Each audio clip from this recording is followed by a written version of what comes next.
Good afternoon. It is past the hour of 3 p.m. and I would like to call our meeting to order. This is the Thursday, May 19th, 2022 NCDEQ Secretary's Environmental Justice and Equity Advisory Board meeting. This is the first face-to-face meeting we've had in a long time. I feel like running around kissing somebody, but I want to take this opportunity to thank all of you for being here today. It's wonderful to have the opportunity to be back face-to-face after quite a hiatus. I hope all of you are well and your families are well.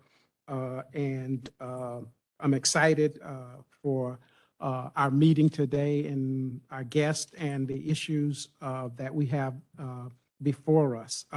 Let me begin in calling the meeting to order, begin by reading the ethics statement. In accordance with the State Government Ethics Act, it is the duty of every board member to avoid both conflicts of interest and the appearances of conflict. If any board member has any known conflict of interest or is aware of facts that might create the appearance of such conflict with respect to any matter coming before the board today, please identify the conflict or the facts that might create the appearance of a conflict to ensure that any inappropriate participation in that matter may be avoided. If at any time any new matter raises a conflict during the meeting, please be sure to identify it at that time. And let me say that some of our members are remote today, and so we will be careful and pay attention in case that they have issues of conflict and the like. Let me remind all of you that our meeting is being recorded and that if you are here and have not signed in, please do so so that we have an official record that you were in attendance at this meeting. Again, welcome to all of you and thank you so much. We're going to move straight into new business. Today we have a full agenda focused on the intersection of economic development and environmental justice, one of the most important topics to my way of thinking and that we're confronted with today. We will get to hear from both the Department of Commerce and the Economic Development Partnership of North Carolina. First, though, I am extremely pleased to welcome Secretary Beiser of DEQ here.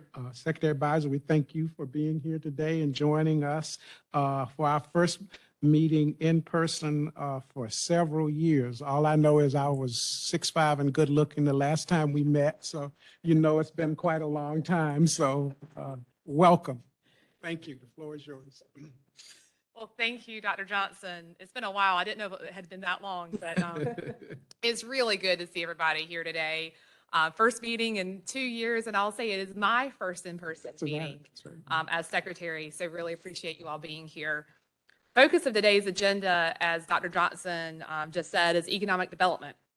And I want to thank Secretary Sanders for being here from the Department of Commerce and Chris Chung for being here from the Economic Development Partnership of North Carolina. As they play an integral role in all things economic development. So I'm very just grateful for their presence here today. The three of us have been working very closely together on many new economic development projects coming to North Carolina. We're making sure that as a state is growing and creating jobs, that we're also being protective of our environment and of our communities.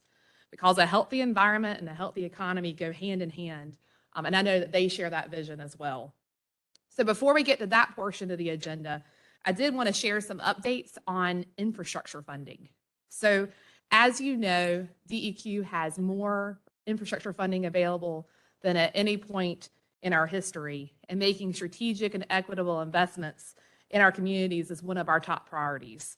So I wanted to tell you how much I appreciate the feedback that this board gave in the development of the process for establishing their criteria and the spending plan for that funding. So for the spring 2022 funding round, we received a record number of applications. In total, we received 649 applications. But the more important number is it totaled up to over $3 billion of our funding request from utilities from 95 out of 100 counties. To put that into context, we have just under $800 million to give out that is not earmarked as part of that 1.69 billion. So $3 billion of funding requested from 95 out of 100 counties is significant. As I mentioned, by far the largest funding round we've ever done as an agency. It includes the first round of available funds from the American Rescue Plan. And it's such an amazing opportunity to make investments in public health and improve water quality. But the requests far outweigh the amount of money we have, and that points to the need that exists in our state. So the estimates from about 3 years ago is that we need anywhere from 17 to $28 billion of investments in our water and wastewater infrastructure. And as we're working to review and score these applications that have come in this first round, we are committed to making sure that those funds are distributed equitably throughout the state. These are major investments, and we want to make sure that the funding benefits communities that are most in need. I mentioned last meeting that our team has done pretty extensive work to do outreach to communities who are without access to water and sewer infrastructure, who could benefit from the federal funding that's available this year. And I'm really pleased to report that we had some of those communities apply for funding. So we were very happy to see that. Another step that we're taking is we're looking at our priority rating system, looking at how we score project applications. So we've identified some potential changes, and those were released for public comment earlier this week. So the comment period closes on June 15th. I'm sure we'll be sending that around to the board, but we would appreciate you taking a look at that and letting us know if you have any feedback. Sure.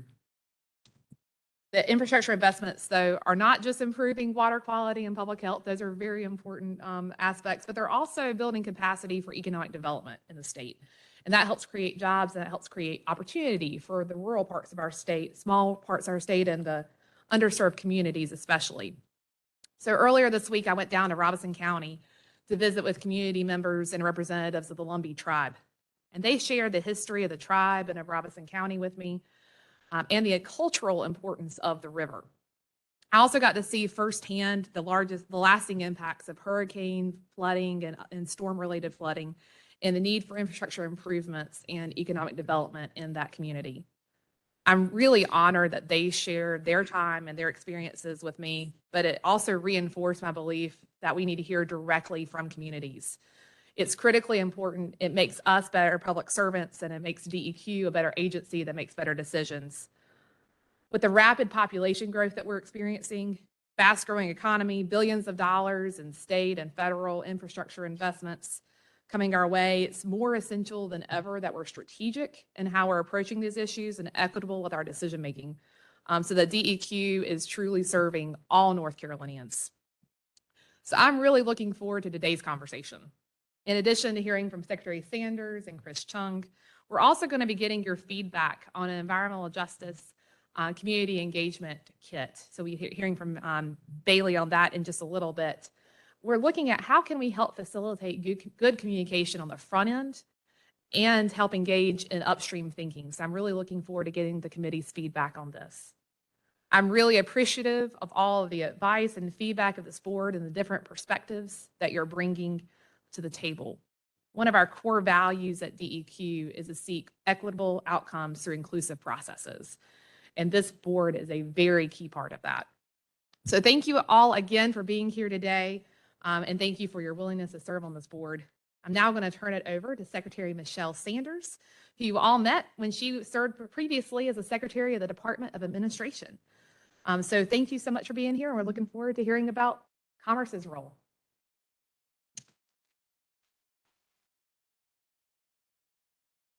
Thank you so much, Secretary Beiser. She is indeed a great partner to have, especially with so many projects coming to North Carolina at this time. It's a great time for the state, I believe. And I'm honored to be here with you today. I salute the work that you guys have been doing and you continue to do.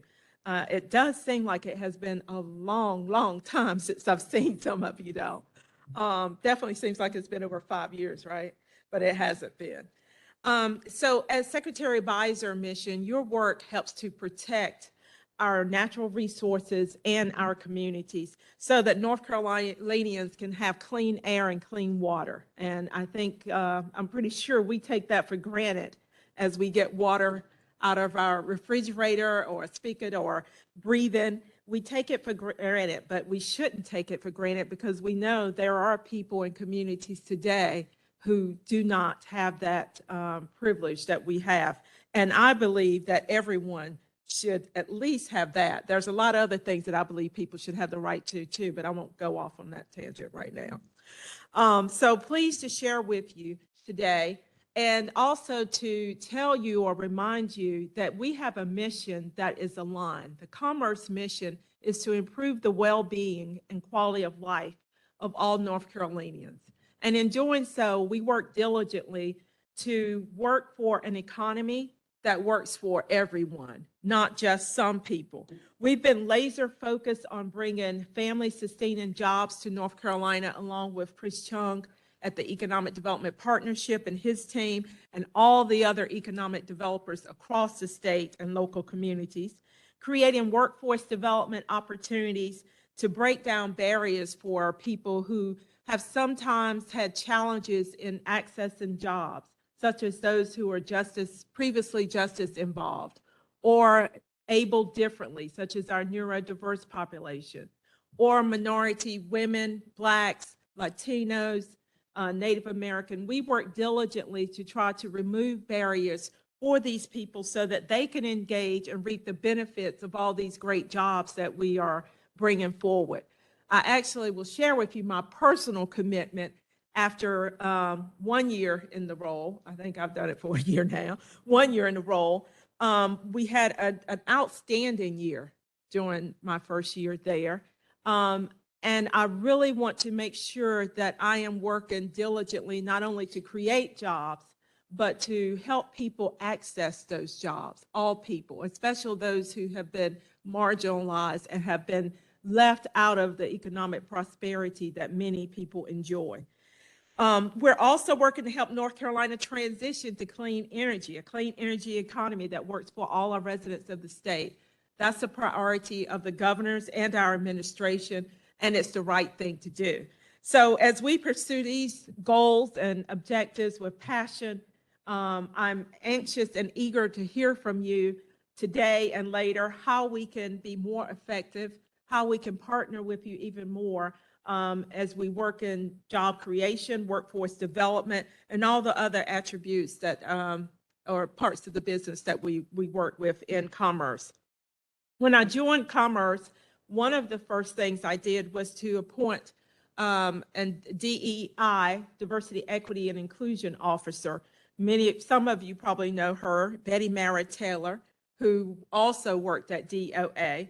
And she has been doing incredible work advancing equity through training stakeholders across the state, working with business and community partners on DEI best practices, collaborating with our hub office, which sits in DOA, to help increase the number of business referrals. And we recently hired a business relations manager, and she'll be working with that manager. The purpose of that role is for the companies that expand here or relocate here.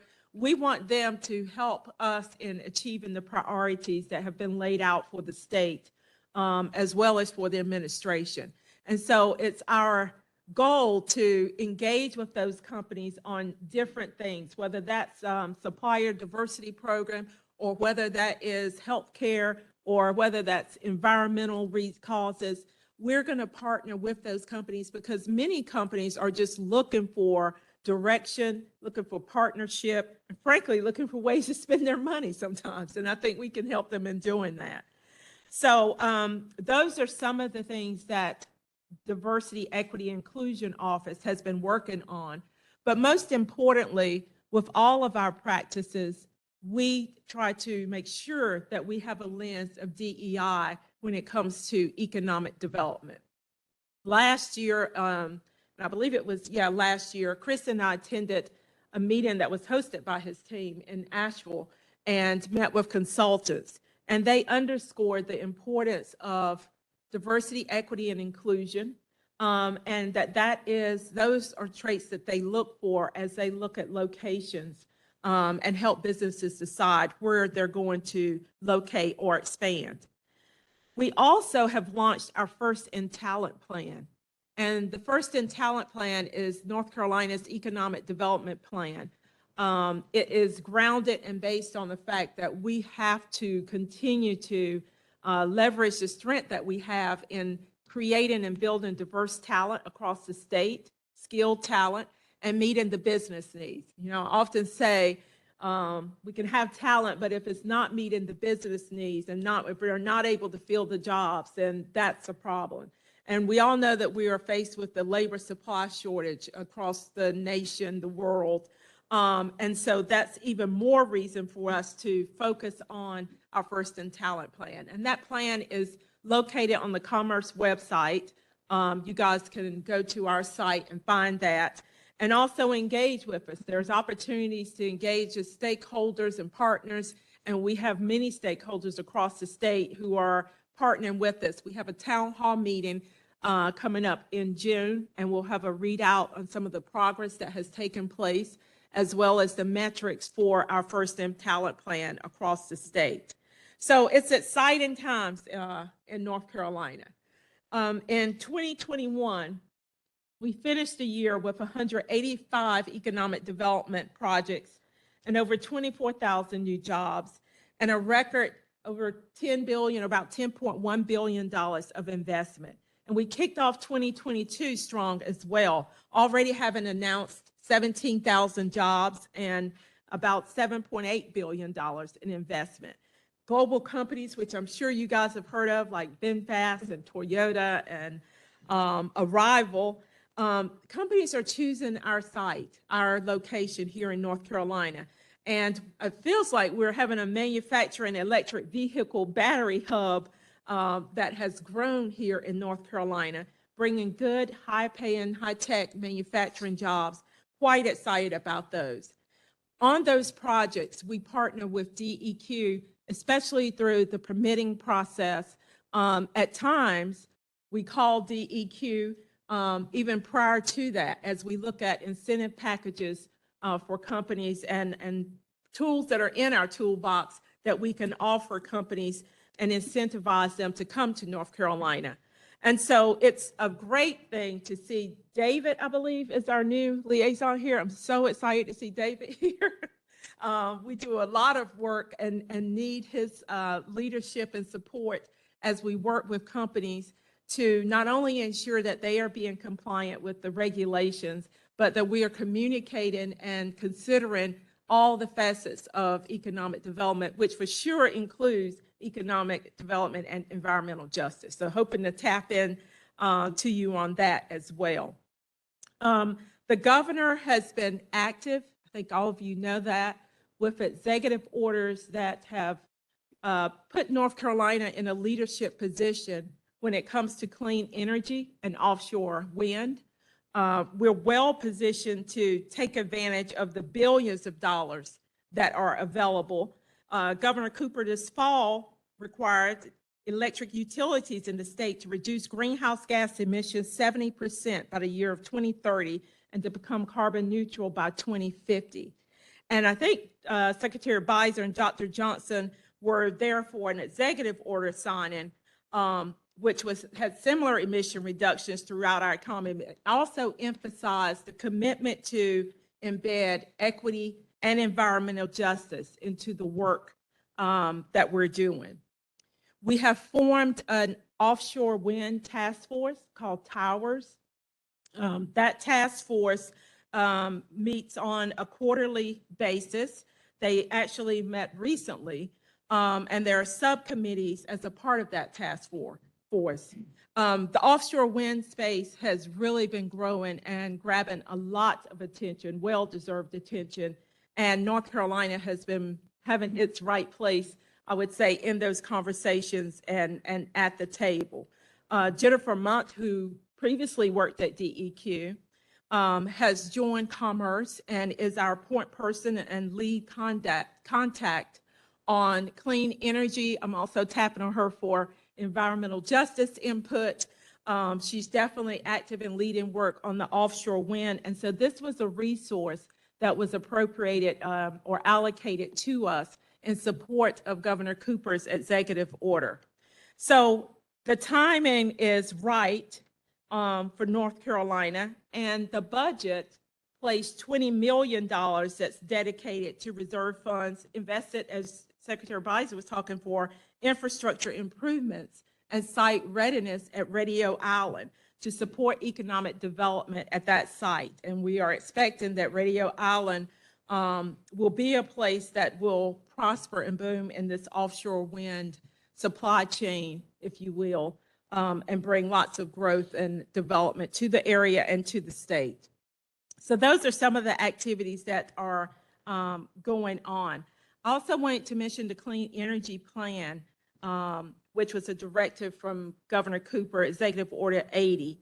And one of the recommendations is to plan to create and foster this regional partnership between Maryland, Virginia, and North Carolina. And that's the Smart Power partnership, Southeast and Mid-Atlantic Regional Transformation Partnerships. We have acronyms, of course, for everything.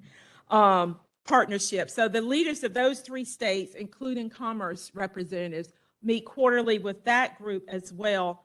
And that's really to develop and streamline some of the offshore wind approaches and actually put forward best practices and with the recognition that it is benefiting everyone in the region. The supply chain for offshore wind, we are expecting that there's an estimated 85,000 new jobs that will be created and $140 billion of expenditure, capital expenditure, along the East Coast over the next 13 years, which is a lot of money. Cannot even imagine the billion, the 140 billion. But for sure, we want to make sure that we get our fair share. So we are focused on, as I mentioned, the workforce, making sure that our talent is ready, also focusing on suppliers and their supply chain, hoping that we will be ready and attract those to this area, and then working closely with other states to position ourselves. But we're partnering with them, but we're also going to be competitive, as you can imagine, and compete for those jobs and growth in the state. The task force that I mentioned, NC Towers, just to go back to that, I wanted to highlight 4 of the subcommittees for NC Towers, which is aligned with the work that this commission does. One is economic opportunity and business development. The second is workforce education and training opportunity development. The third subcommittee is outreach and engagement. And the fourth is infrastructure and environmental justice and inclusion. And so those groups have been meeting, working together, putting forward strategies and policy ideas to move these 4 subcommittee groups along. And so a report is due to the governor and the General Assembly the end of June 30th. So that report will be available, but any ideas or thoughts that you may have on any of those topics, please reach out to us at Commerce. And you can get in touch with me or Jennifer or whomever you can, and we will make sure it gets to the right people. The subcommittee will be doing listening sessions over the next month or so across the state.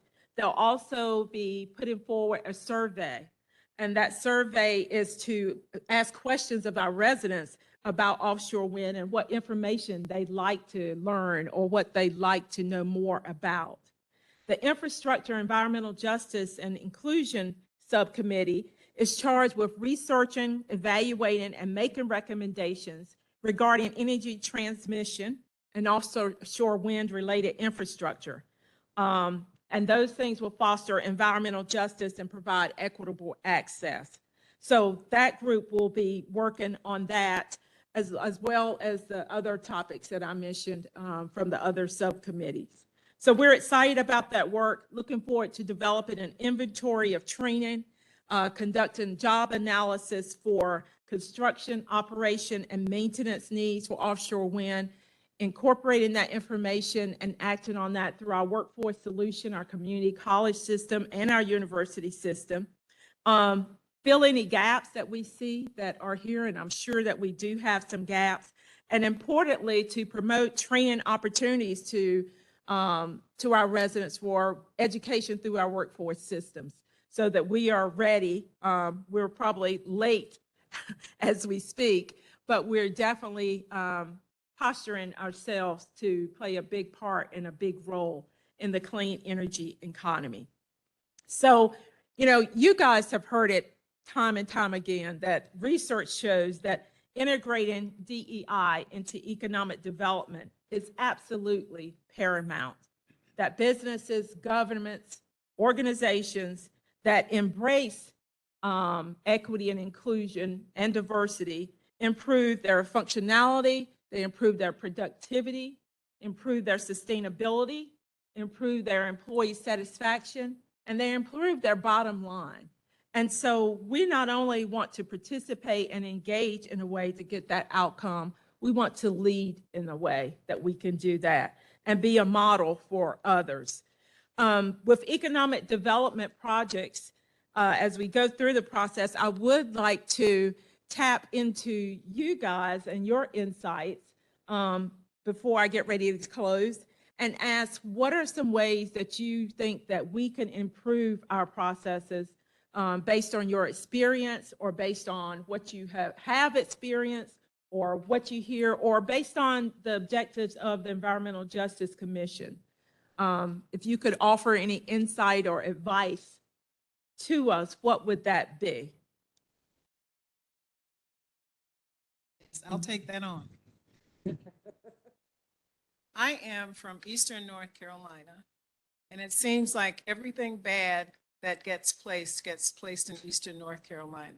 And the excuse we constantly hear is that businesses have been incentivized before anything is ever submitted to DEQ for permits. I would like to know what Commerce is going to do in the future to guarantee that we don't continue to get all of the trash for all of the businesses that decide, because there's bad businesses there already, that it's easy enough to put something else there. And I'm going through that with one of our local communities right now. Yeah. Thank you for that comment. So we are working, and Secretary Beiser and I have spoken about this. Right now, we are attentive and having conversations on economic development projects based on information we receive from either EDP&C or that we research on the history of a company, like what's their compliance history when it comes to environmental or other ways. Are they good corporate citizens, and are they engaging with the community? But it's not a systematic way of doing it.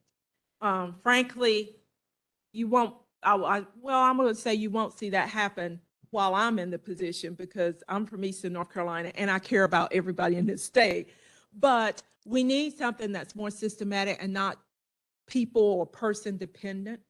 And so we're going to work to try to find ways to incorporate a system, whereas regardless of who's there, and we know things can change, but that's a part of a systemic, process.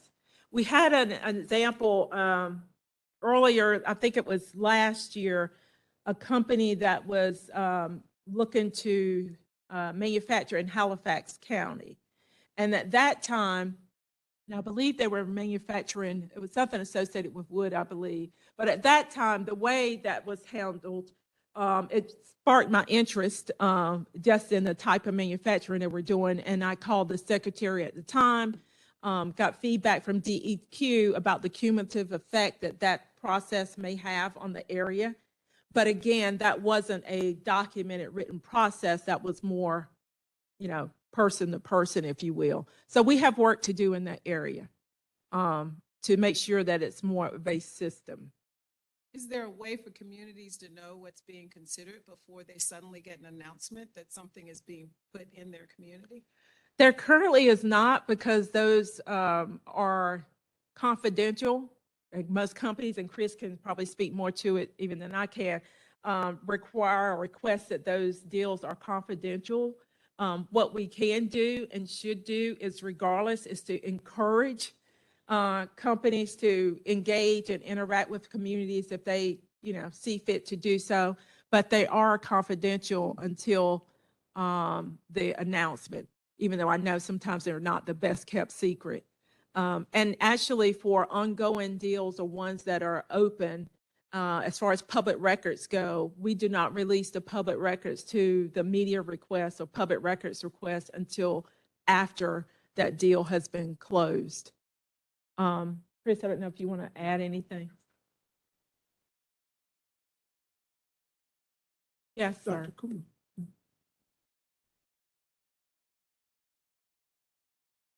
Thank you for the update. I think this was very encouraging about the state. You mentioned two things. One thing, that a significant amount of investment has been made in the state. And you also mentioned about the incentives that have been provided by the state. Is there a specific language about DEI and environmental justice in the proposal that is sent from the state to these companies and which is signed in writing? Or is it just the encouragement only? Yes, it is encouragement. There is language in the contracts that are signed, but it is encouragement.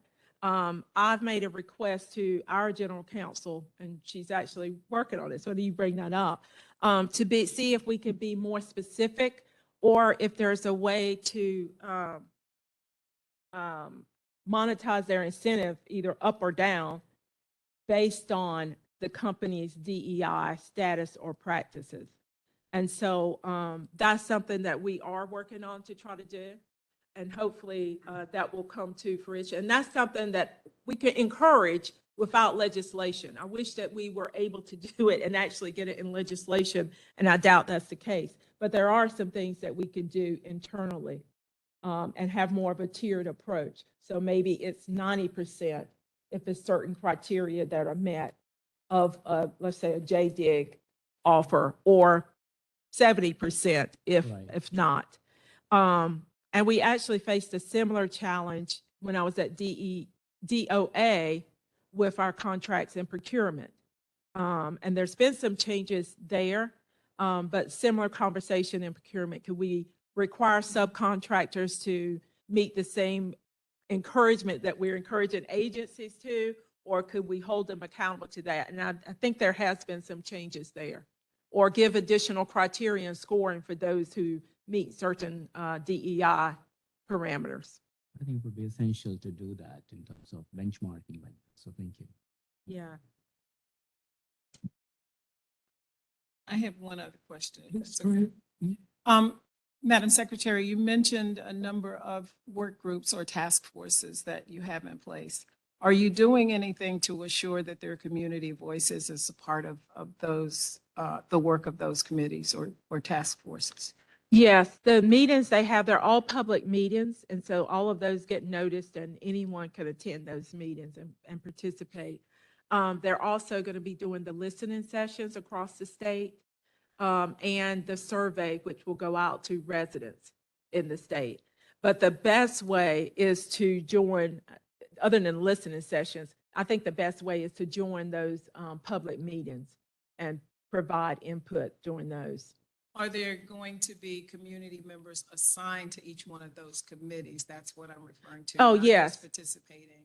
They in a are. public hearing. Yes, there are.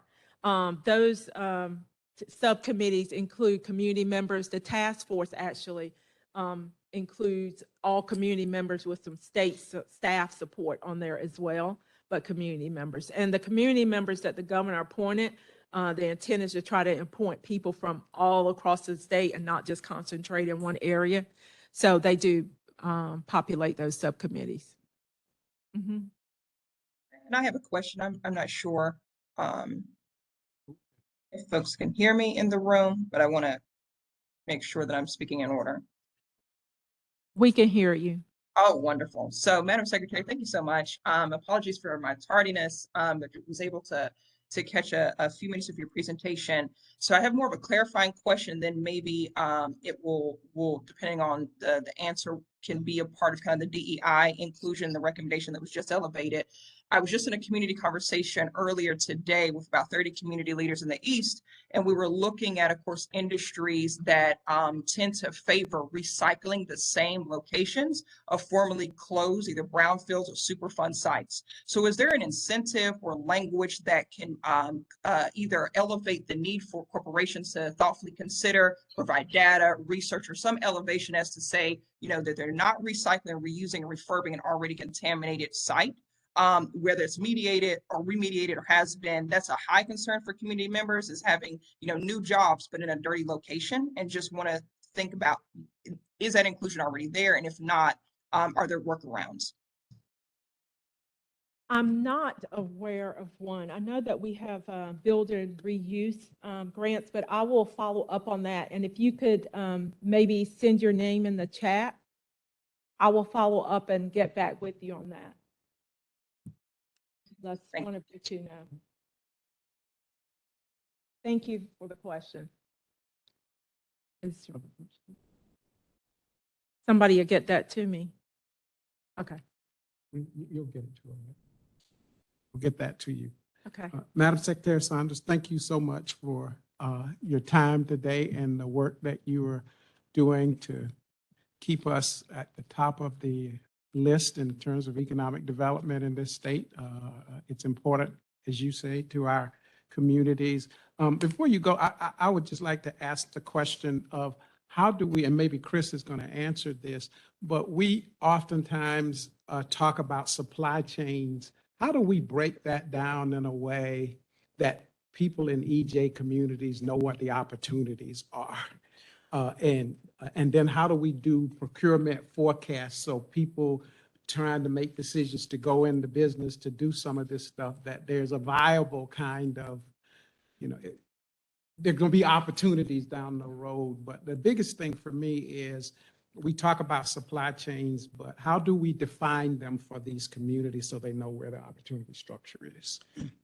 We have not mapped that out. Mhm. For example, with the EV manufacturing and batteries, and offshore wind, we talk a lot about those supply chains, but that's a very good point you make. And I know you made that too when I was in DOA, that mapping out the supply chain and informing the community so they know where they can target filling jobs and being ready for those jobs.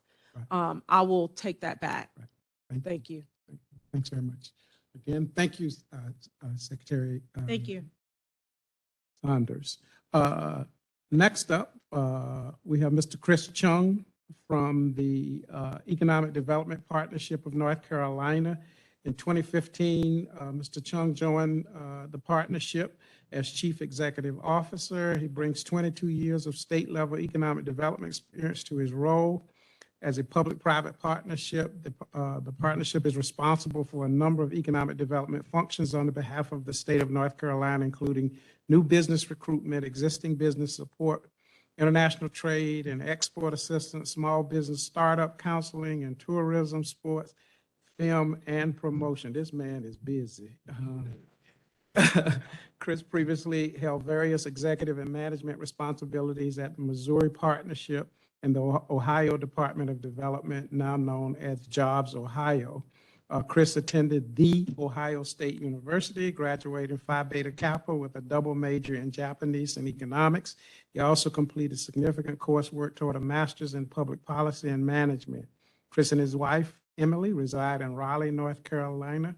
Mr. Chung, thank you so much for being with us this afternoon. Thanks, Dr. Johnson. Good afternoon, everyone.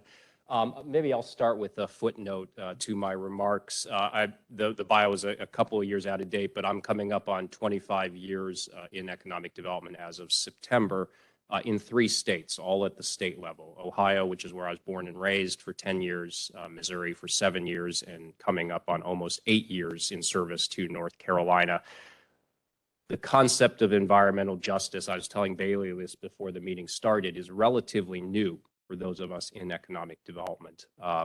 Frankly, issues of broader equity are a very new topic, a very recent topic for the economic development profession. And as someone who has come up through this line of work, I can tell you the traditional way of thinking about equity if we were even to use that word, was more, look, if we do a good job, if we work hard to represent our communities and states to attract jobs and investment, a lot of problems will be solved just based on that economic infusion. And I think it's really been in just the past 5 or 6 years that I've seen in this profession that there's been a greater awareness that maybe that's not enough to address these issues. Maybe that doesn't solve every problem through economic development. Maybe there are some other problems that end up being created as a result of success in the traditional economic development vein. And of course, environmental justice is one of the more recent manifestations of this concept of equity that economic developers themselves are really just now starting to reconcile.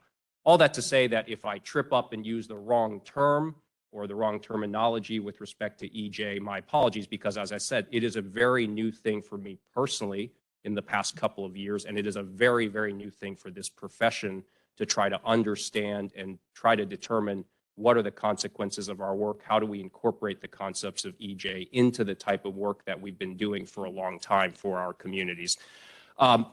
What I wanted to do today, based on what Secretary Beiser asked me to do, was just give a little bit of insight into the process itself for economic development. I'll talk very briefly about what our organization does, how we're set up as a state nonprofit, but really then quickly get into the process itself behind the scenes of how some of these projects come about. You heard Secretary Sanders talk about the enormous success that Team North Carolina has had in the past couple of years on economic development. What Secretary Beiser asked me to do was dive a little deeper into what goes into what's in those headlines, as well as stuff that you may never read about in those. So that's what I aim to do. Apologies that I've got the mask here. If I talk to you afterwards, I've got this. I'm coming up a few days removed from a head cold, not COVID. A couple of tests confirmed that, but in case I do still have a little bit of infectiousness, it's more for your benefit that I throw this thing on if I'm talking to you afterwards. As I said, these are the things I want to talk about today. A bit of an overview about EDPNC, what we are, what we do, how we're set up. Talk a little bit in more detail about some of the results North Carolina has been proud to accomplish over the past couple years during this pandemic, but then talk about what are the things that matter to the companies that Secretary Sanders, Secretary Beiser, and myself get the chance to interact with every day. The very companies that are thinking about hopefully locating and expanding in North Carolina. I think it's important for a group like yours to understand what are the issues that they cite as being most important in that decision-making process. And then, as I said, trying to get into behind the scenes of what goes into some of these business recruitment projects that you often hear about or read about in the headlines. And I'll try to do all that in about 20 minutes or less so that there's plenty of time for some additional questions. We have the same mission as the Department of Commerce. We're actually an extension of the Department of Commerce. Our organization came about 7 years ago through an act of legislation where a certain number of functions within the Commerce Department were spun off into a nonprofit public-private partnership model. That is how we came to exist as an organization. We're a 501c3, and we do this on contract for the Commerce Department and essentially as an adjunct to the Department of Commerce. The Secretary serves on our statewide board of directors. The governor has a majority of the appointments on that board of directors. Legislature, of course, has a number of those seats as well. But really, as an adjunct to the Department of Commerce, we should have the same mission statement, which you see, which is to improve the economic well-being and quality of life for the 10.5 million people who call North Carolina home. The way that we approach this specific mission within the EDPNC is really through those functions that spun out from the department back in 2014 and that are now in the custody of the EDPNC. What I'll spend most of my time talking about today and what we are best known for is the work that we are doing on the state's behalf relative to the recruitment of new employers and businesses to the state. We call it business recruitment, but it's basically attracting companies that are not here today, trying to get them to open up new locations here in the state.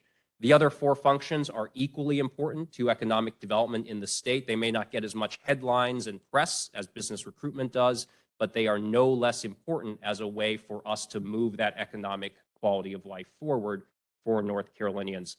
We support the growth of existing companies. So a lot of people think economic development is really just about, well, what companies are we attracting to bring to North Carolina?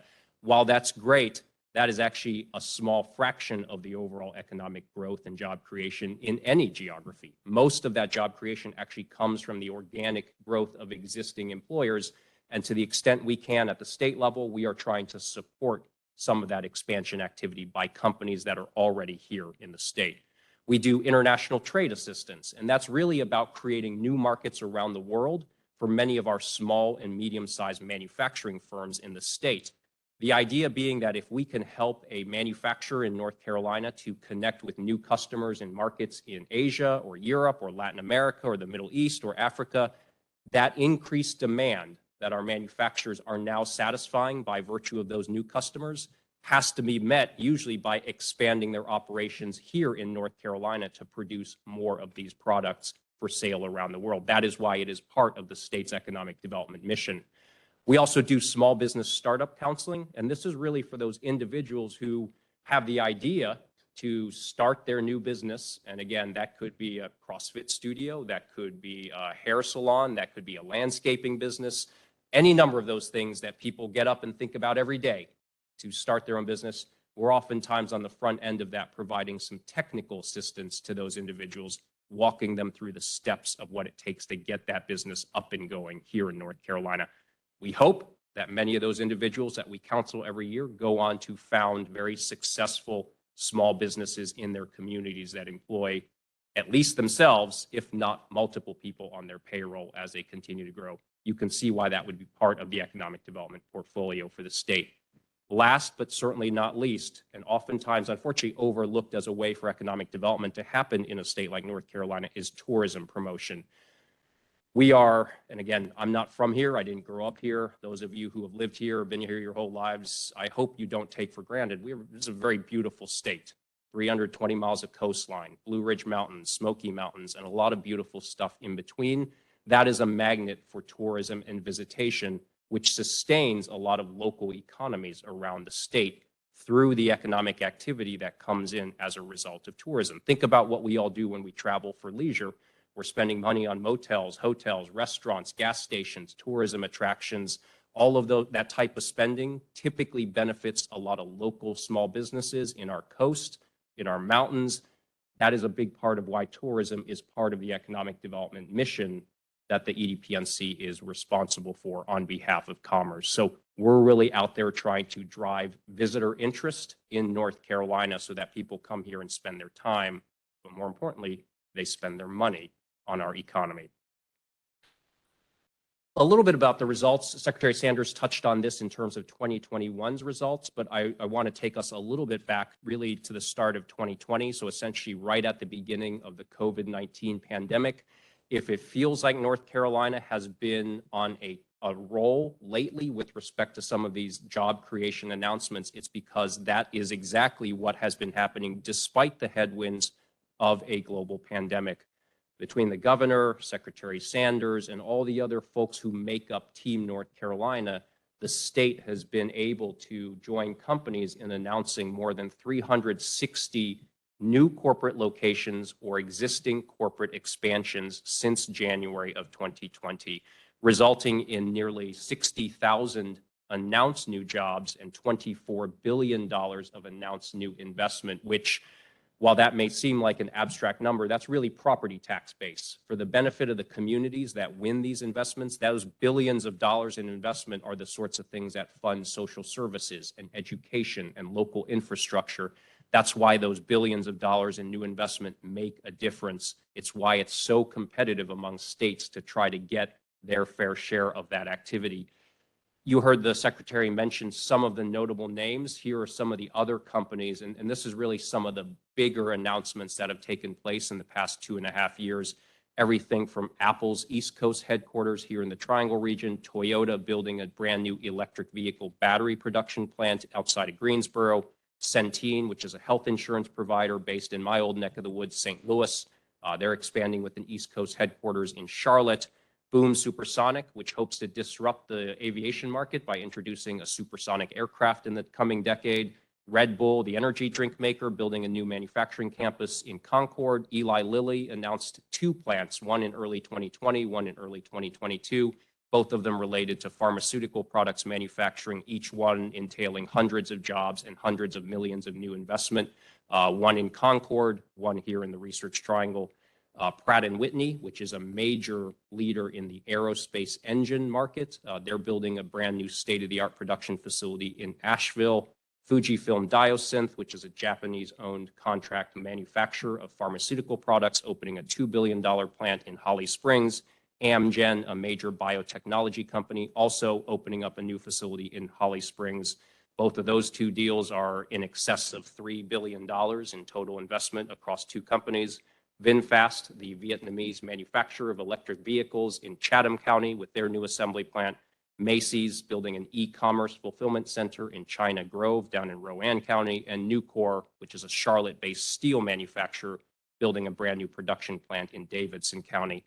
That is just a small snippet of the success that North Carolina has had in convincing companies that when they're thinking about where to put this new activity, we, of course, hope that it's ultimately in North Carolina. Secretary Sanders said it well. Secretary Beiser is absolutely one of those key partners around the table, especially when we're talking about advanced manufacturing companies that are going to have some type of environmental permit need, some type of environmental impact. It's critical that we have Secretary Beiser and her team at the table early on so that companies can understand what that process looks like if they choose to locate in North Carolina. This is hard to see if you're looking at the screen, but I think you all have this in your packets. I like to share this with lots of different audiences because it's probably the best way to explain what the factors are that matter to those companies that we have regular discussions with every day. I had it on the slide previously, but we're currently in conversation with roughly 230 companies that are either here today and considering an expansion of their location, or more likely, they're not here today, and we're trying to convince them that of all the places they're considering that they choose North Carolina. 230 of those projects that are active today, meaning the company has plans within the next 12 to 24 months to open up whatever that operation is that they're considering. Maybe it's a food and beverage production facility. Maybe it's a semiconductor manufacturing plant. Maybe it's a technology center or a headquarters. It's that type of conversation that we are in, multiplied by 230 different companies at this particular moment. It is very busy. Secretary Sanders, Secretary Beiser, they're very generous with their schedules because we often need to pull them in on many of these discussions that we're having with companies. But what matters to those companies that are thinking about North Carolina as a place to be, this is probably the best that we can put forward that generalizes the priorities that companies have. This is based on a survey that's conducted every year by a publication where they're surveying corporate executives, business leaders, company presidents, and the like to say, here are 30 different factors that theoretically could come up as you're thinking about where you would expand or locate operations. Rank order these 30 factors for us based on your own preferences as a business leader. And the results of that survey are what you see here, which is how these 30 factors fall in rank order. Again, this is based on a survey size of probably 500 executives, but it is the best thing that we have that can generally say these are the things that matter when companies are talking to states like North Carolina about where their future growth will happen. Environmental regulations, it's hard to see if you're sitting anywhere without a packet, but it comes up number 9 out of 30. So it's fairly important. And you can see from what are the top 5 factors, which I've highlighted here: cost of labor, availability of skilled labor, energy costs and availability, shipping costs, and highway access. This survey response base does tend to skew towards industrial or manufacturing type companies. An office project isn't likely to have any kind of need or consideration about environmental regulations, whereas manufacturing most certainly will for many industry sectors. So that probably explains why environmental regulations are in that top 10 of factors. But I put this up here so that you get a sense of when we get those calls from companies, these represent the universe of issues that are typically most important for those companies and that they're looking to us to try to address for them in a way that will lead them to choose North Carolina as a place for their future growth. What is the process? These are my last two slides, and then happy to take questions. What does it look like behind the scenes? So if you pick up a headline in the Triangle Business Journal or the Greensboro, Triad Business Journal or Wilmington Business Journal, maybe you see some news item about such and such company is building a brand new location in North Carolina, or hopefully you don't see this as often, but maybe North Carolina lost out to Georgia or South Carolina for such and such. What goes into that actual process? That's what Secretary Beiser asked me to spend a few minutes on today with you as well. It's a pretty straightforward process. Usually what happens, about half of the time, it's the companies themselves. So whether it's a tech company that's thinking about building a new software development hub, whether it's a semiconductor manufacturer that's thinking about a new fabrication plant, whatever that situation is, about half the time, it's the companies themselves that are engaging with states directly. It'll be maybe a VP of manufacturing. Maybe it'll be a government relations executive. They'll contact the governor's office or the Commerce Department. Maybe they get our number directly. They'll contact us straight. Either way, it all routes its way to us. We're hearing directly from those companies about what their plans are. They're telling us, okay, in the next 15 months, we plan to establish and start operating such and such new facility. That's typically how it works half of the time. The other half of the time, we're actually hearing from these companies via a third-party consultant, a site selection advisor, or some other corporate consultant who is helping those companies navigate the patchwork of states and communities where they could theoretically place this investment. And we don't even know who it is at that point in time because we are operating with a code name. The company isn't ready yet to divulge its identity to any of the folks on our side of the table. All they're willing to share is what their requirements are for a new location so that we can identify the best fit for them in this state.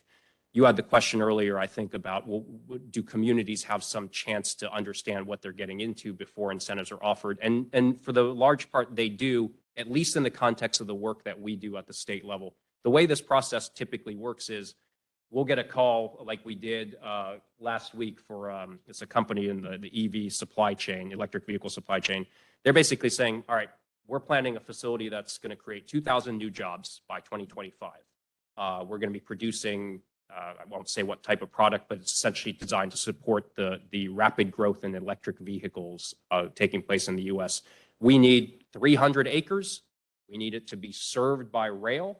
We need to have heavy power and heavy water and heavy sewer infrastructure. And we need it to be close enough to a pool of potential workers that have the skill sets necessary to satisfy that 2,000 job hiring requirement.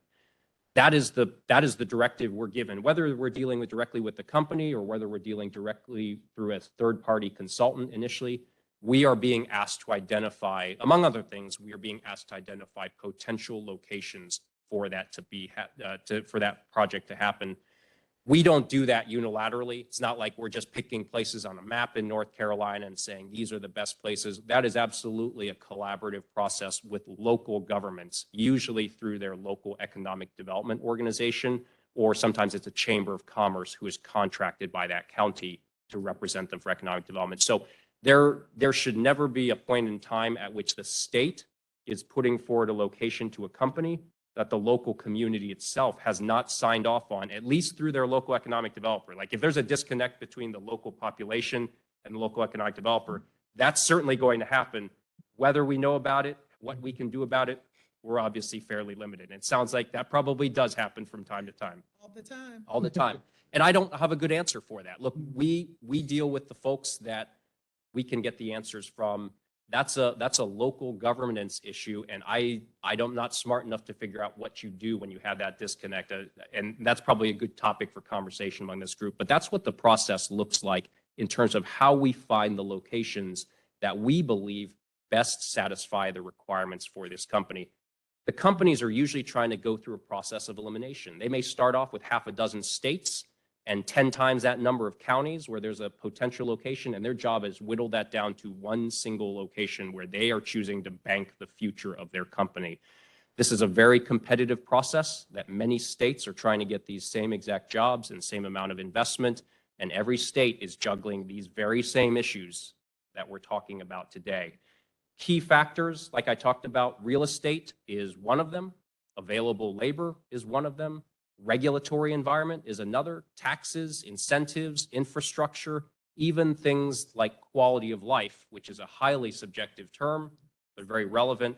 Those are also part of the decision-making process that these companies will weigh as they're looking at where to go. Key players, state agencies like Commerce, EDPNC, DEQ, DOT, even Department of Revenue will certainly play a role in this. You've got that swath of local economic developers in the communities that we are working with. You've got private sector allies like utility companies and construction firms. There is a big ecosystem in this industry of different people who plug in at different points of this conversation to help make the case for why North Carolina. I'll close with this and then happy to take questions. A few trends that are probably beneficial for this group to be aware of in terms of what are we seeing right now. What we saw in terms of activity 5 years ago, very different than what we've seen since the pandemic started. We are seeing a whole lot more projects routinely. So just overall activity is up in terms of the number of companies that are out there looking for a new location and at least choosing to look at North Carolina, if not locate here. The size of those projects is much larger than 5 years ago and even larger than 3 years ago. We are currently, of those 230 active projects that I talked about, no less than 16 of them involve at least $1 billion of new investment. These are all very highly advanced manufacturing facilities, typically involving the best technology available in their respective sectors. That is unprecedented in terms of having that many big projects. And of course, as Secretary Beiser can tell you, most of those advanced manufacturing projects will have some environmental considerations to make around permitting, around wetlands mitigation. It really just depends on each case, but DEQ is probably at the table for 90% of those projects that are at that size and scope. We're also seeing overwhelmingly industrial manufacturing projects. Before the pandemic, maybe 70% of the deals that we would be working on the state's behalf were manufacturing or industrial. So think production, think food processing, think distribution and fulfillment, think data centers. 30% would be what I would call office-based projects. Think about a corporate headquarters, a shared services, a technology center, a place basically where people coming in and sitting in an office versus on a production floor or a warehouse floor. Today, it's probably 90 to 95% industrial or manufacturing and only about 5 to 10% office-related projects. And so what that's doing, of course, is that's causing us to lean even more on DEQ because the more manufacturing and industrial projects, the more likely there is for environmental considerations to be part of that decision. So we're even engaging them more than we did 2 or 3 years ago. Diversity and sustainability, you heard the Secretary talk a little bit about this. Companies are very interested not just in where they're going to get the talent, they are increasingly focused on can we source a diversity of talent, working, for example, with our historically Black colleges and universities. Companies are doing this for a variety of reasons. One is, I think for many companies, their stakeholders expect them to focus on issues of talent diversity. Many of them hopefully also realize that a more diverse workforce is a better thing. There's a good business case for that overall. Whatever it is, we've seen that increase as a priority for the companies that we engage with. And it really hasn't mattered whether it's manufacturing or technology or life sciences. Overwhelmingly, in the past several years, more and more of them have been focused on not just sourcing the labor, but making sure that it's coming to them from a diversity of sources. That could be racial diversity, that could be gender diversity, that could be military veterans.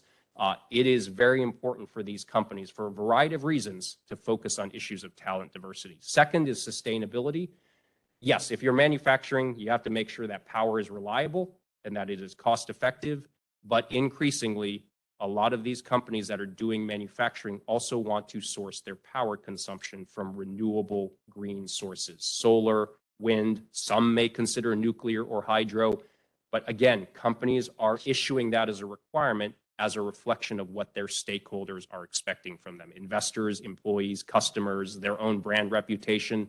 Sustainability makes sense to these companies, sometimes for self-interested reasons, but sometimes for just their own commitments as a company. Secretary Beiser joined us on a pitch for a company that is very committed to the ideals of environmental sustainability. It is at the heart of their corporate values. That is a very good representation of the type of scenario that we're seeing more and more these past few years. Having done this work for 25 years, this is certainly the most that I've seen where companies are proactively insisting on issues around sustainability and diversity compared to when I started in this in the late 90s. So I hope that that gives you a good across the waterfront view of what goes in behind the scenes in economic development, specifically recruiting companies to a place like North Carolina. Time permitting right now, happy to answer any questions or comments that any of you may have, but appreciate the chance to give you a little bit of insight into the process. Thank you so much, Mr. Chung. We do have a few minutes for questions. Do we have questions for? I'd like to go on stack, so however you're taking it over. Sure, please. Go right ahead. Okay, first, thank you so much for the presentation and just really breaking down just the increase of not only, jobs, but also funding. So a few concerns, and then would love your feedback of what you've potentially seen work. I know you already mentioned kind of just the obscurity or ambiguity of requiring organizations or work of organizations in a way that doesn't directly displace communities.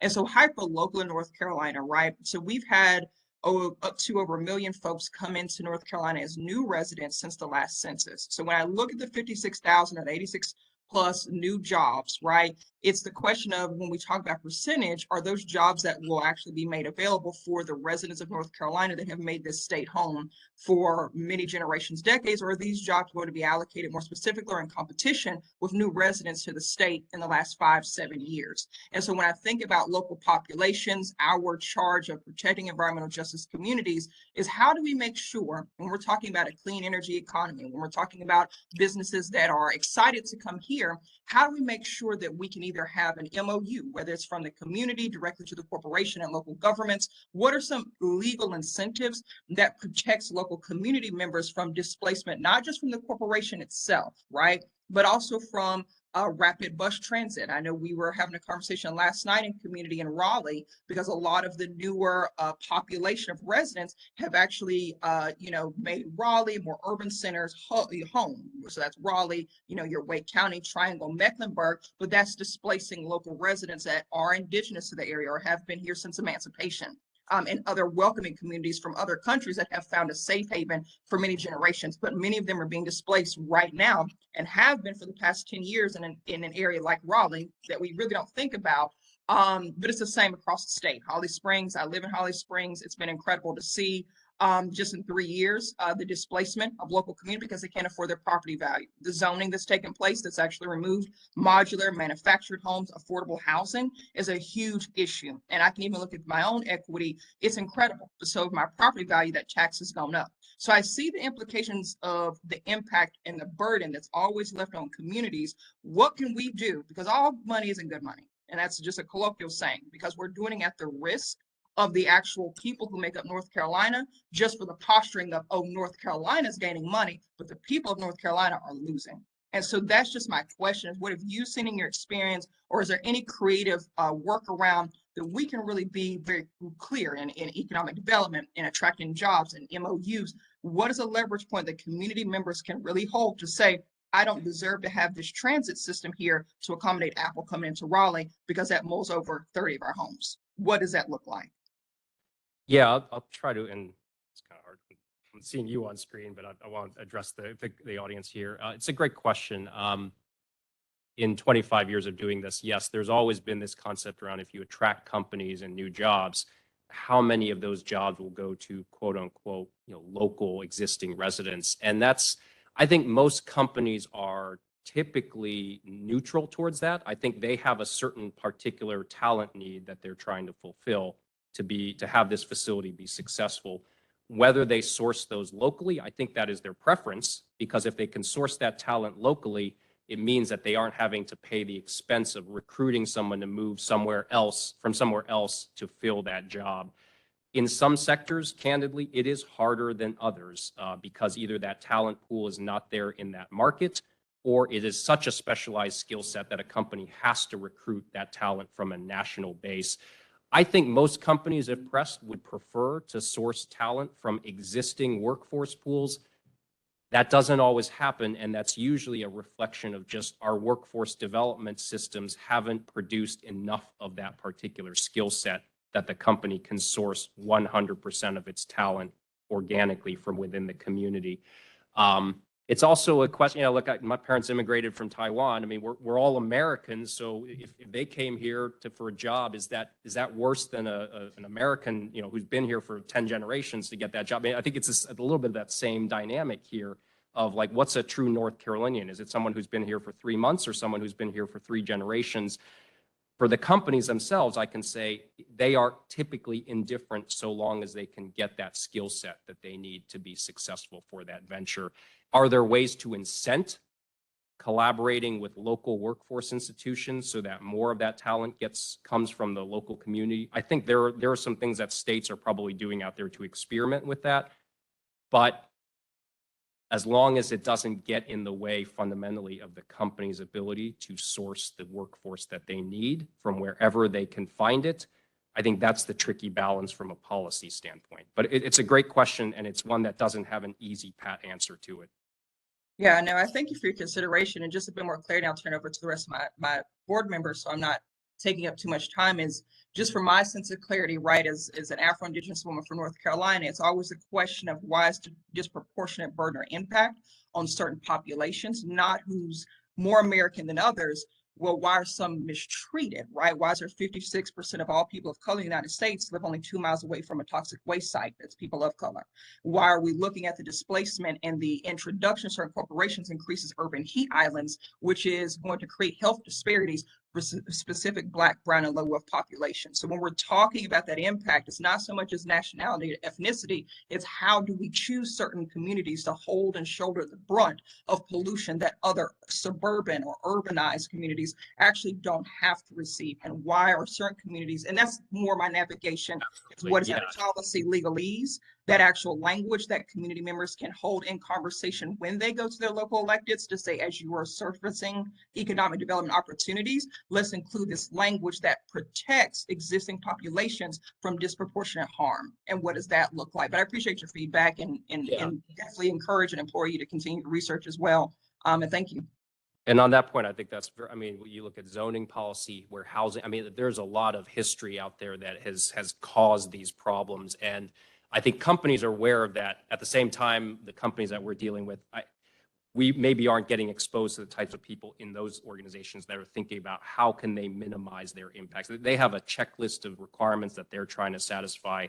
And I think we are trying to find them locations in North Carolina that collectively seem to make sense for that. But I definitely appreciate where the question is coming from. And it's not an easy, we're talking decades, if not centuries, of policy that have sort of accumulated here to cause some of these problems.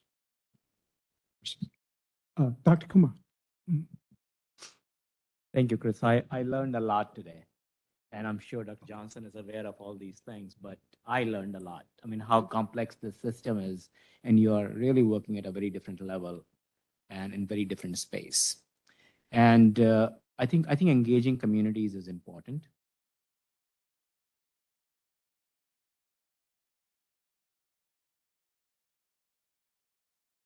On DEI issues. If you just tell them DEI, it may not fly well.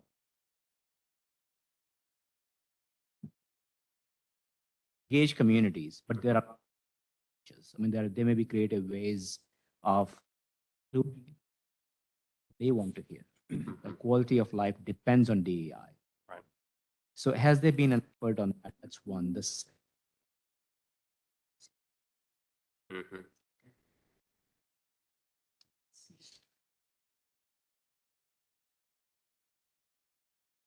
About engagement. Right.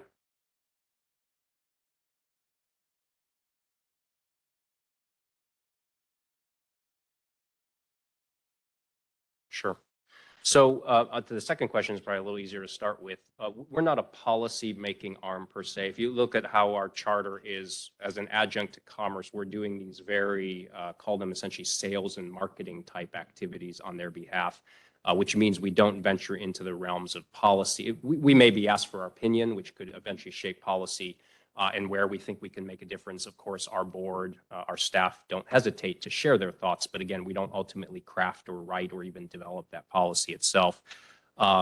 Around whether we can be creative around DEI, I hope so. I think we have done, I'd like to think that we have done a serviceable job, though there's always room for improvement, of who is around the table. When we get the chance to host a company and they're looking at North Carolina, but they're also talking to Georgia and Virginia and Tennessee, that first engagement we have with them around who's there to help pitch North Carolina as a location. Of course, you need the economic development people there to speak in the terminology that the company is locked in on.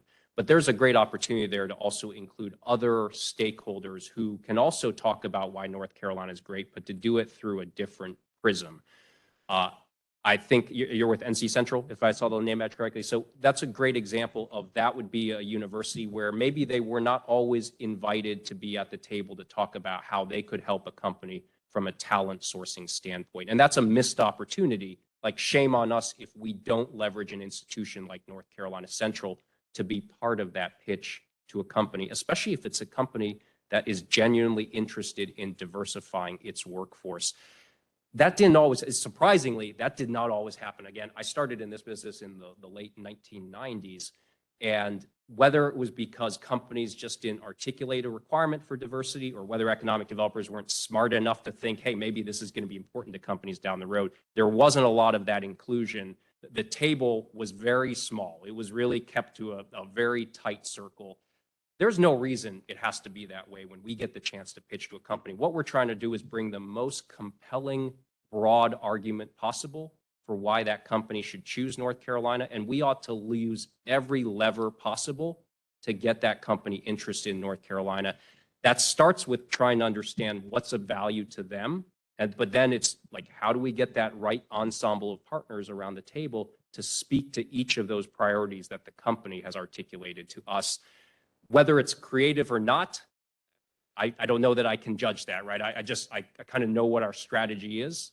I hope that it's making a difference. I would argue that some of the success North Carolina has had over, especially the past couple of years, suggests that we are probably doing some of those things right, but that doesn't mean that there's not always some room for improvement in how we continue to put North Carolina's best foot forward for these opportunities. I'm not sure if that answers your question. Well, it does. And it's evolving, as you said, that the numbers are much bigger than they were 3 years ago. Right. In terms of what companies are coming. Yes. Right. So we have to be creative, and we have to also expand our effort. And yes. I mean, you can engage HBCUs, and NCCU is invited at sometimes, other times it is not invited. And that's one thing. But second, you made a point about compelling arguments. How can you include DEI in those arguments so they become compelling to the companies also? Mm-hmm. I mean, you can, so I think that kind of creativity is important because it has become a requirement now. Right. I think we're probably very only addressing that at a very elementary level. And it's usually around workforce, right? I mean, when companies talk to us about diversity, it is almost always in the context of workforce demographics. Sometimes they're talking about economic diversity, geographic diversity, but most of the time in the context that we hear it, it is about their talent pool. And whether that means a combination of folks from different demographics, whether that's rural versus urban, there are a lot of different ways to address this. Are there ideas that we haven't thought of yet that can help us make that argument more soundly? I have no doubt. And that's where I think folks like you, if you have some strong thoughts, we'd be welcome to hear that. We are far from perfect. So if there are ways we can continue getting better in a way that helps us accomplish our mission, I think we are all for any outside suggestions for how we do that. Yeah, I mean, I really think that there is room for innovation in engaging DEI. Right. Beyond, I mean, you can include communities, but I think there are people who are much more craftier in doing that. Yeah. We want it to be authentic, of course. I mean, the last thing we certainly don't want to just say diversity for the sake of diversity, right? I mean, I think a company would very quickly see through that type of tactic. I mean, we want them to genuinely know that if that's an important thing for them as a company, we have the resources here in North Carolina to really help them to accomplish that as a company.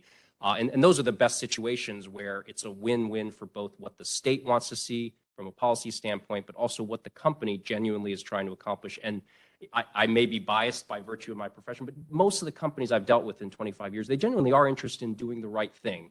At least that is the impression that I get in dealing with them. And I think I've had enough walks around the block to get a pretty good read on these companies. Now, do they always end up doing the right thing? You know, that's probably open to debate. But when they're talking about where they want to be from a location standpoint, this is an investment that's going to hopefully be there for 20 to 30 to 40 years. They don't want to risk going into a situation where they're not a good fit for the community or the community's not a good fit for them. It's why they're so keyed in on some of these intangibles that can make or break why they choose North Carolina versus Texas versus, you know, some other state that they may be looking at. We have a couple of questions virtually from some of our board members. I believe, Veronica, you had a question? Yes, Mr. Chair, thank you, and apologies for my tardiness. Hear you. Thank you very much. I came in right almost at the beginning of your presentation. Excellent presentation. Economic development is very important to me. Full disclosure, I'm one of those local officials. I serve on a town council, but I'm also an environmental activist. And so my question goes with your slide on what concerns companies the most, with number 9 being environmental regulations. It's been my experience when I have become the activist in the room that the environmental regulations rear their ugly heads because many companies end up in North Carolina because our neighboring states have enacted environmental regulations that make it much more difficult for them to be as profitable as they would like to be. And it seems that North Carolina has this, forgive me, bad habit of saying, y'all come here and it'll be okay. And since those polluting type of industries tend to put themselves in places where they have communities of least resistance, that is a problem. What are we doing in the economic development community to work with? I know you said you're not a policy arm, but to work with some of those folks in policy and to work with local governments and local communities and activists to ensure that we don't risk becoming the dumping ground of this area, this region.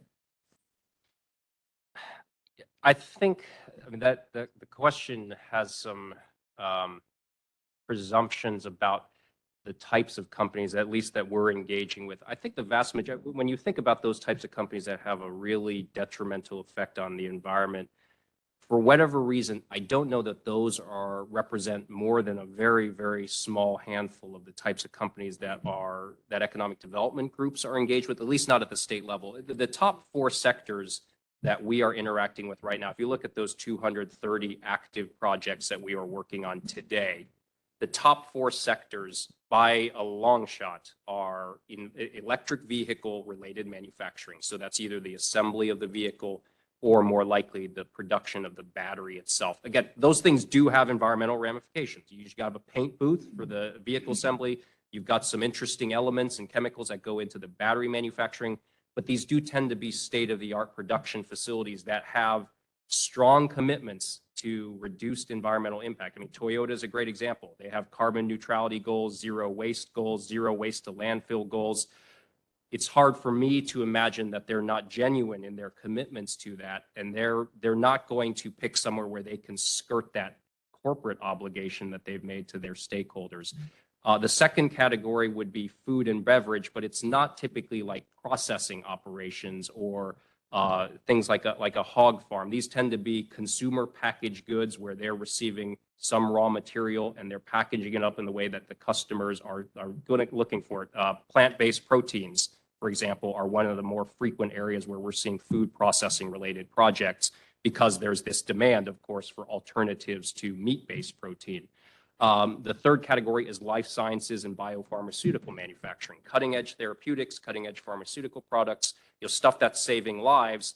That tends to be more of a clean manufacturing process for the most part. There could be some environmental ramifications, I think, but we don't see that nearly to the extent that we do other sectors. And then plastics related manufacturing.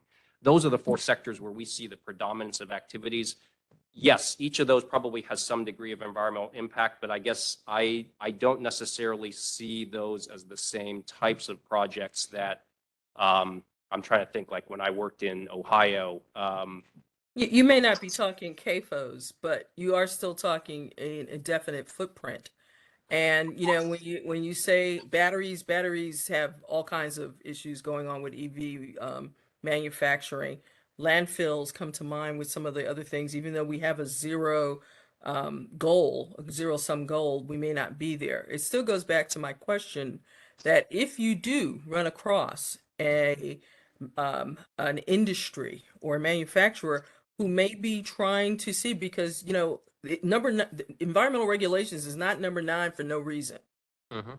Okay, if it's of concern to the company and it's only right behind state and local incentives, which I know as a local government official is really, really important to these folks, it's important to them. They are looking for the least amount of governmental regulation they can find so they can be the most profitable. And my question again is, what are we doing as a state to ensure that we protect our citizens as well as our neighboring states when we go out and do our economic development?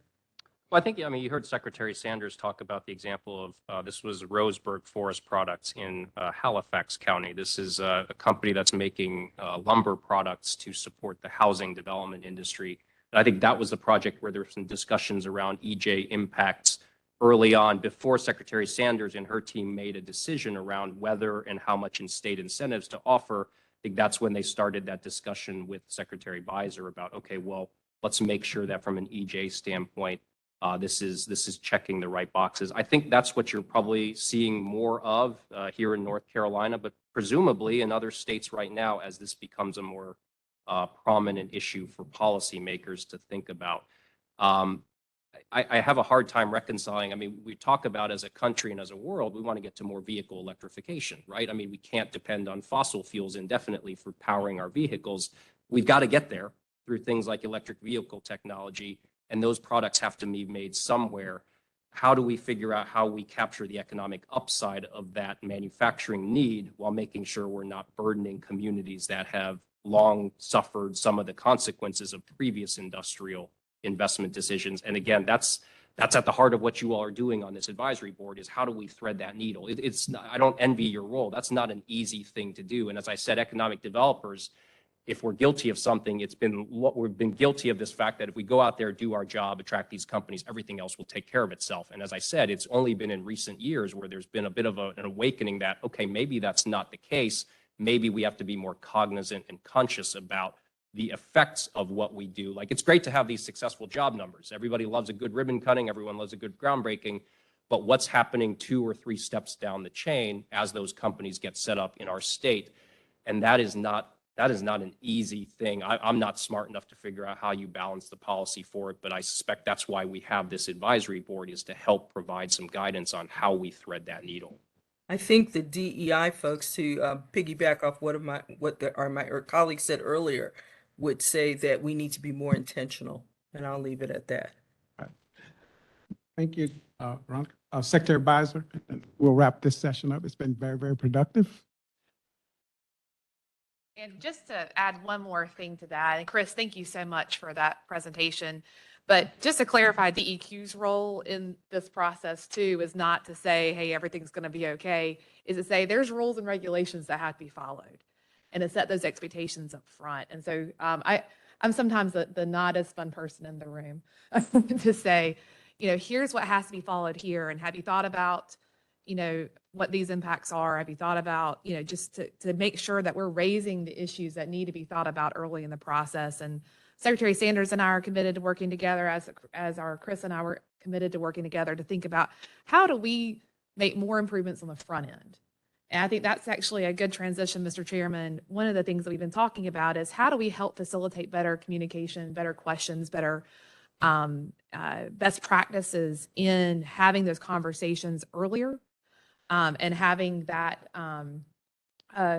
dialogue earlier in the process to make sure we're identifying what potential issues are and looking to see, are there opportunities to help address some of those issues earlier in the process, such as having conversations on the front end. And I know that there's been, we're doing better about having conversations on the front end. There have been instances where there's been a call to say, is this a good fit for this community? And we've said, absolutely not. And that's been taken into account. So we appreciate the partnership. There's a lot of work left to be done. We are far from having a perfect system, but really do appreciate Secretary Sanders and Chris and their willingness to engage with us on these issues, and also appreciate your willingness to be here today to hear more from. This is hopefully just the beginning of conversation. Oh, Mr. absolutely. I Chairman. assure you that this is just the beginning. But next, I know I want to make sure we have time to hear from Bailey too, because this is one of the issues Right. we've been working on Right. for increasing communication. Let me thank you, Chris, let me thank you again for your presentation. This is really a very, very important issue for us. And I think that at the end of the day, two things. One, we as a state has to have a set of core values that guide who we accept. We don't have to accept every company just because they're offering jobs. What are our values, and how does that company's values align with ours? Not just in the environmental space, but also in the social justice space as well, because sustainability is a triple bottom line construct. You can have a company that checks every box on the environment and discriminates virulently on the social dimension. And you don't solve the equity issue if you have either one of those things. And so I think thinking about that whole notion of industrial recruitment from the standpoint of not just what the company is looking for, but what are we as a state looking for? And how does it align with our sustainability beliefs and principles? I think that that's the issue that we want to ultimately have a conversation. Having said that, Bailey, thank you for coming to share with us. She's going to enlighten us on these issues today anyway, so thank you.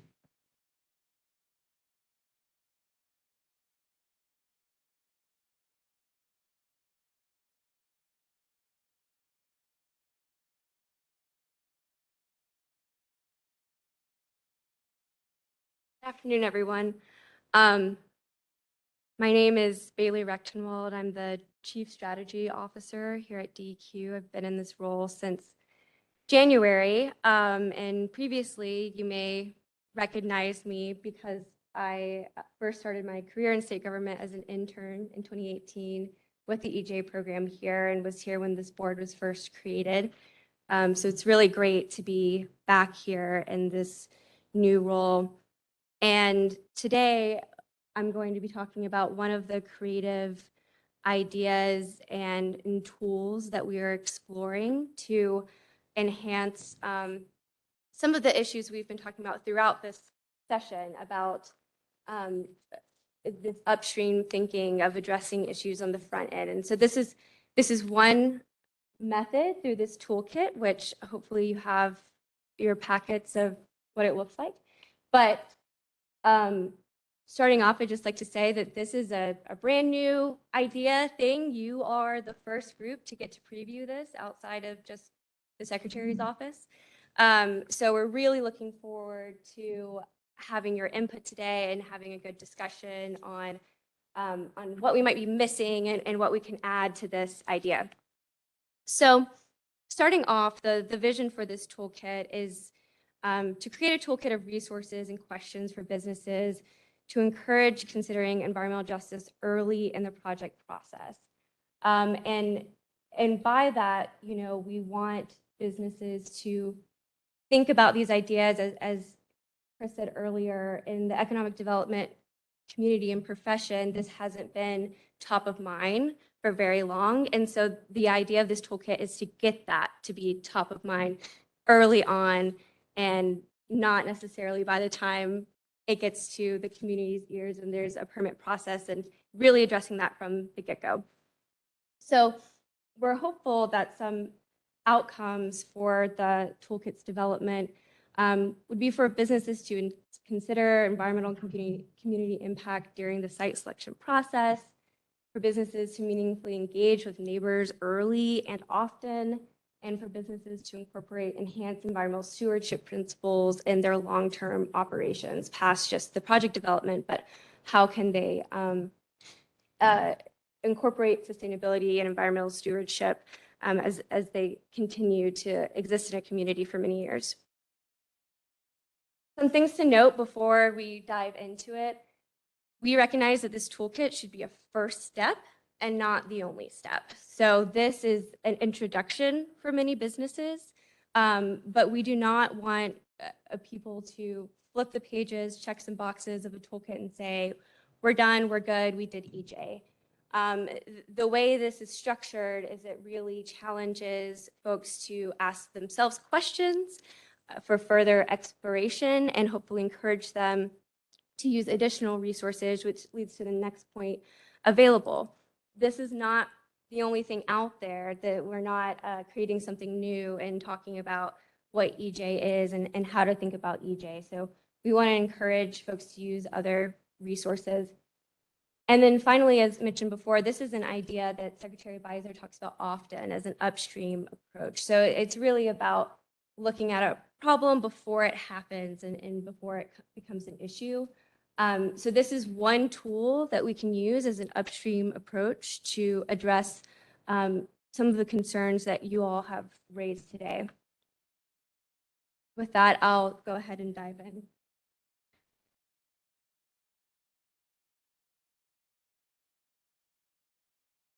So here's an overview of the toolkit itself, which is divided into sections. The first is, typical introduction. And then we wanted to define some key terms because there are lots of terms that the EJ community uses and DEQ uses, and we're all very familiar with, but the audience for this may not be, like limited English proficiency and sensitive receptors and ideas like that. So sort of a level set of this is what we mean when we say this. The next part of this toolkit, the next section, is about project development and environmental permitting. And this is where we start to really ask businesses to ask questions. So hopefully you can see that okay. So we do a very brief introduction to environmental permitting. We talk about how to get in touch with DEQ about environmental permitting, encouraging them to do that as early in the process as possible. And these are some questions that not only will community members be asking, but DEQ will probably be asking. So it's probably a good idea to think about them early on in your project development process as you think about what will this facility do and what will it be. Some examples, what are the discharges or air emissions? Will there be emerging compounds or PFAS? How much noise will come from the facility, which is more of a local ordinance issue, but one we hear about a lot from community members. So this is the very first questioning that businesses can look through and think through and know that they'll get asked these questions eventually anyway. So we want this to happen earlier in the process. Next, we dive into more of the environmental justice considerations around demographics and really who the neighbors are of this proposed facility and the site and location. This is definitely an area, I would love your input on all of this, but particularly on this slide and these graphics. So once again, this is just a starting point, but some of the questions we want businesses to ask is, who will the neighbors be? Not just, is it a limited English proficiency population, is it a tribal area, but will there be a lot of people in the facility, or will it be next to other facilities? What's the zoning like here? So we want businesses to ask that. Are there any American Indian tribes? If so, how are you going to be engaging with those tribal governments in addition to the local county commissioners? And also what other facilities are located in the same area and what impact do they have on the community? So after this part of the toolkit, we go into a little bit about the community mapping system. We don't want to just ask businesses to ask these questions, but we want to provide a way to find some of the answers pretty quickly. So we walk through the community mapping system, how it works, how you can easily find permitted facilities using this. But we also talk about other mapping tools out there as well, and that there are additional resources and really encouraging that exploration for businesses to answer these questions and not just ask them. So the next section of this toolkit is really about the community engagement aspect. So this is going to engaging with your neighbors early and often. And we have a few graphics about ways, and I don't like to use best practices because we don't know what's best. No one knows what's best. I like better practices. So these are better practices to use as you're looking at community engagement, talking about community events and information sessions and notices, and really encouraging businesses to develop that communications plan early on, and then what should be included in that plan. We also talk about the sample stakeholder checklist, and this is something that was discussed earlier today as well. Who are you talking to, maybe beyond just a local government body? What are the other organizations that should be at the table during a project's development? So we mentioned community organizations, EJ organizations specifically, sensitive receptors nearby, like nursing homes or schools, local emergency management departments. So this is not an exhaustive list by any means, but it's supposed to help get businesses to start thinking about who needs to be at the table within a local community to really consider the EJ aspects of their project. And then finally, the last section is about being a good neighbor once a business is in place, and it's a positive business, benefits to the community, committed to environmental stewardship. So we talk a little bit about our environmental stewardship initiative here at DEQ. And this is a membership group of businesses who go above and beyond environmental permitting requirements. They have to meet very strict standards, and they commit yearly to various sustainability goals. There are different levels of membership that a business can be. And this is what we would love all businesses really just strive to be. So we give information about this program. So if a business is interested in coming to North Carolina, or maybe they're already in and didn't know this exists, that they can have their eye towards that goal from the get-go and from the beginning, and how to get in contact with us to learn more. And then finally, we have additional resources at the very end. This includes lots of other mapping tools that are out there, resources on different public participation plans, or different community engagement methods, and a little bit more about EJ in general. Would love your take on those additional resources as well, and how we can expand them. And as I said, we really want this to be the first step and not the only step, and for it to be interactive in the sense that businesses can really engage with this, think about it, and explore beyond just this initial toolkit that they may see at the beginning of a project siting process.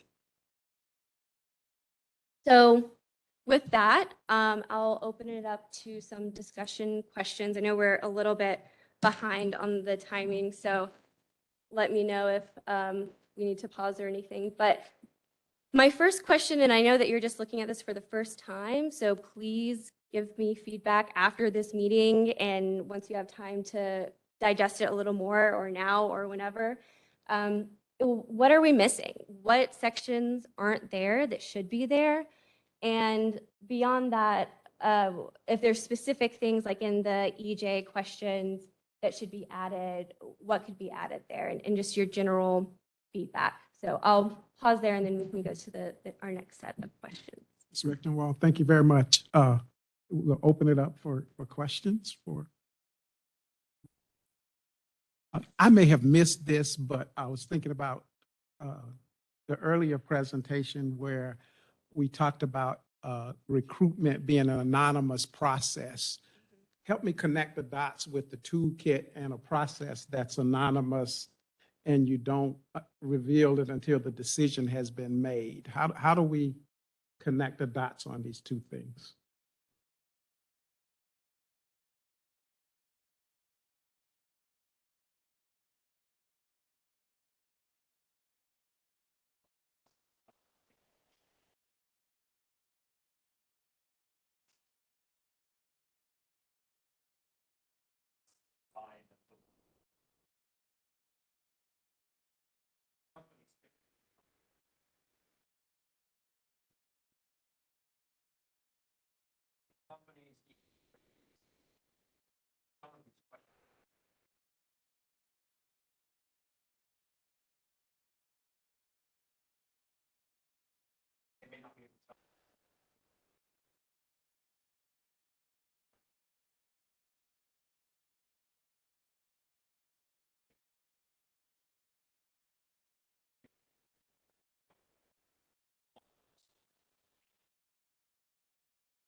Yes, please.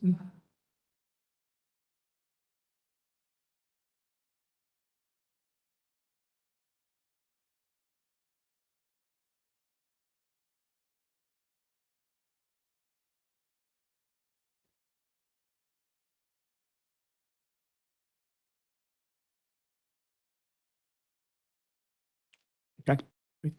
Other questions, comments? Or, Mr. Chair, Veronica, Yes. forgive me, there was a lot. Thank you. Good presentation. Did I miss where you had the businesses take into account the previous cumulative impacts of the area that they might be going into? In your There, initial questions? sure. So in the initial questions, there is um, a, a question consideration about what other facilities are located in the same area and what impact do they have on the community, which is getting to that question of what's already nearby, what might this be adding? Well, that's currently. I'm thinking of communities where they have brownfields, Superfund sites, areas that have already, quote, been dumped on and haven't quite been cleaned up yet. And those tend to be communities where people come right behind them and add to the problem. So do we have a line in there for them to go back? And I know through the EJ mapping tool, there's a way to go see where some of those things are. Do we have a step in there where businesses who may not know, they may be perfectly innocent, if you will, in this, can go and see what things used to be there that still haven't been cleaned up, i.e. brownfields comes to mind. Yeah, that's a great suggestion. Thanks for that, Veronica. I don't think it's in there right now, but glad. Comments? Any other suggestions? Thank you so much for all the work you put in on this. Thank you. We appreciate it. Okay, our last agenda item is we've not been together in a couple of years, and so we set aside some time for member updates of developments in the EJ space that you may have been involved in. And so we would like to open it up for the next 5 to 7 minutes to talk a little bit about any exciting things. I know Dr. Kumar's got some things, and I know Ms. White Williamson's got some things, and maybe there are others. Why don't we start with you, Dr. Kumar, and all the work that you've been doing? Thank you, Dr. Johnson. Well, I guess just like everybody else, we've been busy. Yeah. And I joined the board a couple of years ago, and immediately after we had whatever this is. So we were fortunate just before COVID to get a grant from NIH to create an RCMI Center for Health Disparities Research.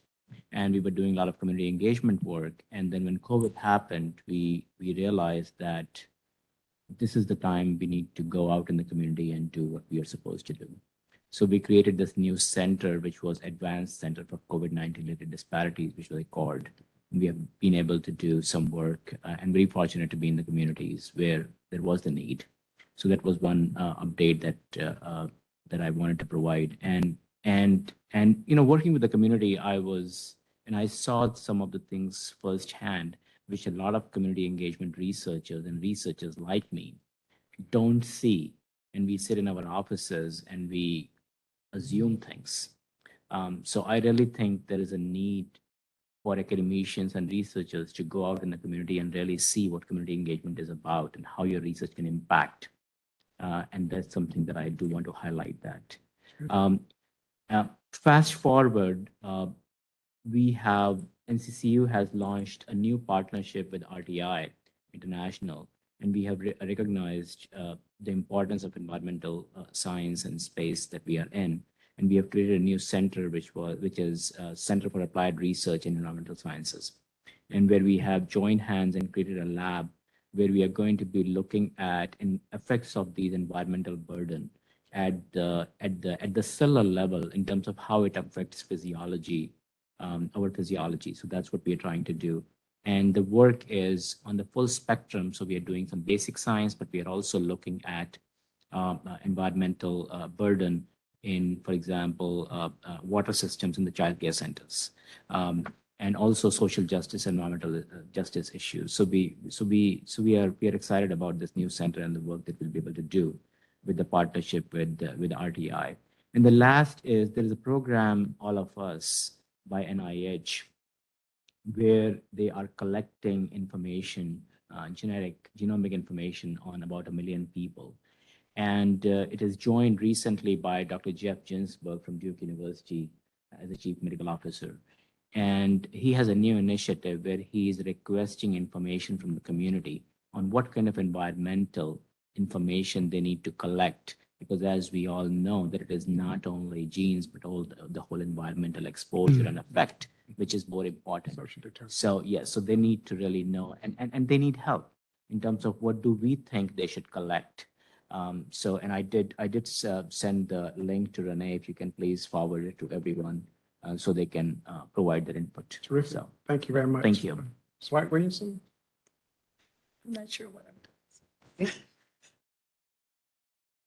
Thank you, Chair Johnson. I believe that I had already started the nonprofit organization in Sampson County when I was appointed to the board, but that has been growing by leaps and bounds. Okay. I recently was appointed to the Hive Fund, which is a gender and climate-based organization to raise funds for historically under-resourced organizations. So I'm excited to be doing that. So those are the latest two things. Terrific. Online, we have Mr. Onstead, Dr. Johnson Thompson, Ms. Carter, Ms. Whittington. Folks, anything to add? Mr. Chair, I just added a couple of things in the chat room that maybe Renee can share with everyone. Y'all might remember when we first started, we were fighting Titan Cement being on the Cape Fear River, and out of that came a EPA EJ problem solving grant that morphed into a relationship with the Nicholas School, their Duke Superfund advisory group, and a number of other partners in the southeastern North Carolina.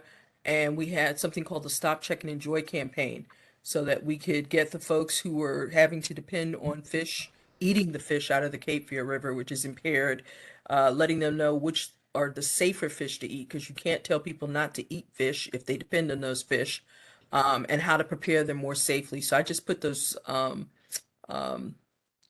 links into the chat, and Renee can share them. There's material there in both English and Spanish. The really exciting part about this is that we do studies all the time about our communities, but we never get back to the community and let them know, okay, here's the result of it. This campaign kind of went full circle. We were able to get information back into the hands of the communities in English and Spanish. And it actually has worked out where the departments of health in New Hanover County and now Brunswick County are also picking up on it, and hope to do some train the trainer stuff and continue this up and down the river. Perfect. Thank you so much. Ms. Marsh Robinson? I'm good, thanks. Okay. Ms. Haven O'Donnell? Well, over the last couple of years, I've been working on developing non-traditional entrepreneurial enterprise and uplifting Black and BIPOC businesses. So unlike what Chris shared, which was a very interesting presentation, I'm working bottom up. I've been involved with co-authoring the Race Equity Commission charge and launching that for our town, as well as the community safety and law enforcement. And, there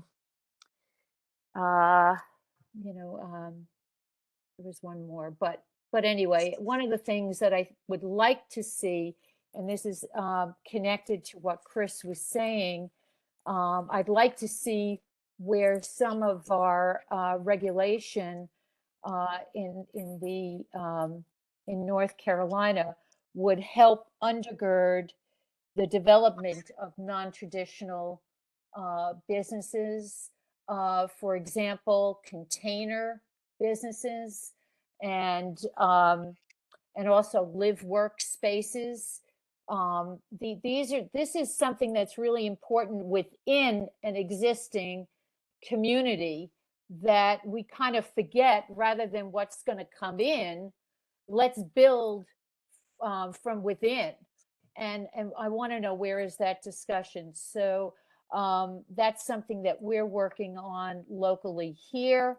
And I find that North Carolina is very much, the legislation is very much leaning towards traditional brick and mortar businesses that are larger, rather than from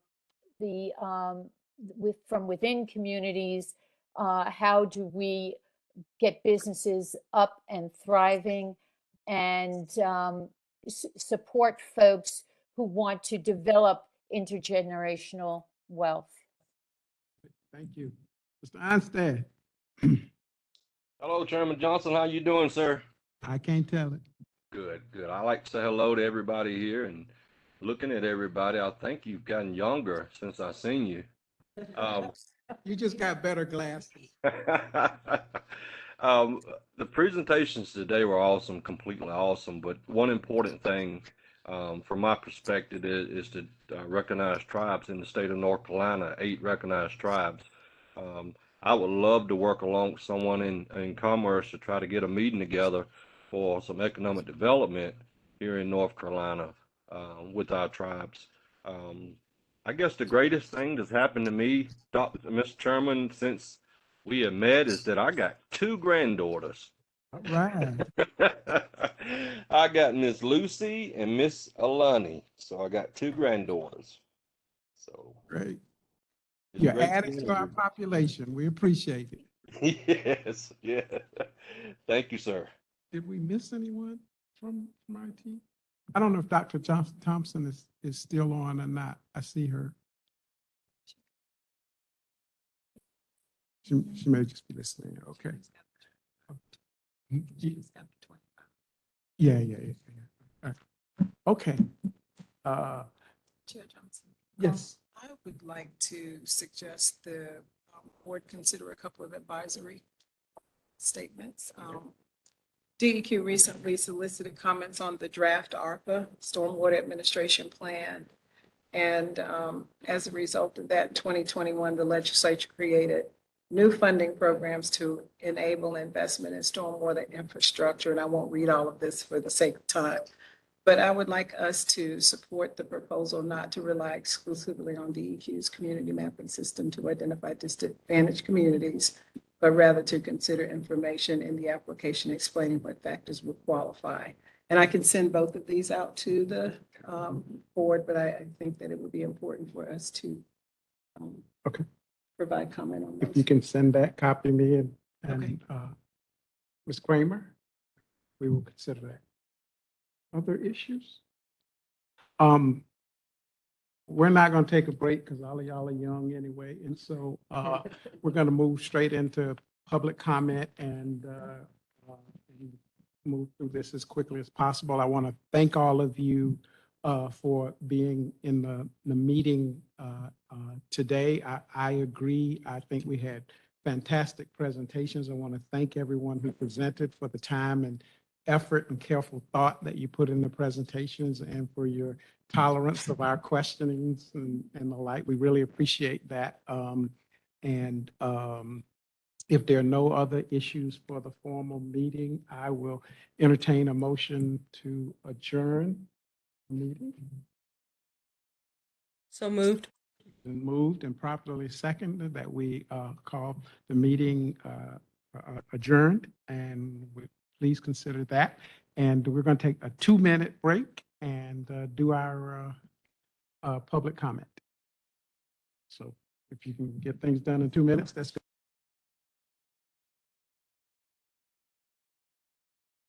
Thank you all for coming back. We're now going to transition to the public comment segment of our meeting. And I'm going to turn it over to Ms. Kramer to manage this process. Ms. Kramer? Thank you. So at this time, we only have one person who has requested to provide comment, and that is Ms. Belinda Joyner. And I am unmuting you, so you may begin. First, I would like to say good evening to everybody. And I take my hat off to the advisory board. This is the most productive meeting I think that I've ever been on. Since I've been on these meetings, and Chairman Johnson, to your opening comments about the community and the impact on our communities and people dying, is something that we need to look at. To Sherry, the questions that you all asked, it defined what we're trying to hear about our communities and what's going on. LA, off the chain. She's been here to Northampton County before. She's worked with us. She knows what we're going through. And I just thank God for you all. And I'm just hoping that somebody will take those questions that you all presented and the concerns that you have about us as communities to go forward and do something positive with it. And then to Miss Veronica, you're right. And I've said all the time that North Carolina is used for a dumping ground because we don't have laws to protect our people. We don't have input as to what come in our community. They just keep dumping and dumping. We're a tier 1 county. They just feel like, they can take anything. We don't care. So I just thank you all. And I just, I just have to give you a shout out. A lot of times things are negative, but when it's positive, you got to give credit where credit is due. You all are awesome. You rock today. And I'm like I said, I'm just hoping that all the comments and all the things that you all said, that DEQ, the economic development, when you talk about economic development, first thing they holler is jobs. We're not opposed to economic development, but we're tired of economic development that's killing us, that come into our communities and stifle us and make us prisoners in our own homes. We're looking for something that when our children go off to school, they can come back home rather than going miles and miles away to get a job that would pay them a decent salary. This is the kind of economic development we need. I live right next door to Halifax County, and I know the factory that the gentleman is talking about. We're impacted not only in Halifax County, but Northampton County too, because like I say, we're poor, and it just seems like that DEQ, all they hear and all that they claim that we're taking notes and Title 5, Title 6. I've not seen anything been done with it, but like I say, you all this day, like I say, this was the most pleasant meeting and productive meeting that I can say that I've been a part of, and I've been a part of all of them. So I just thank you all, and I just hope that things will progress. I'm claiming a year jubilee.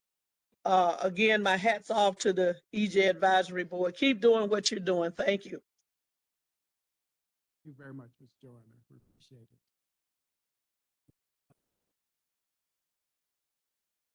That's all Somebody else? all that we had. Oh, one other person.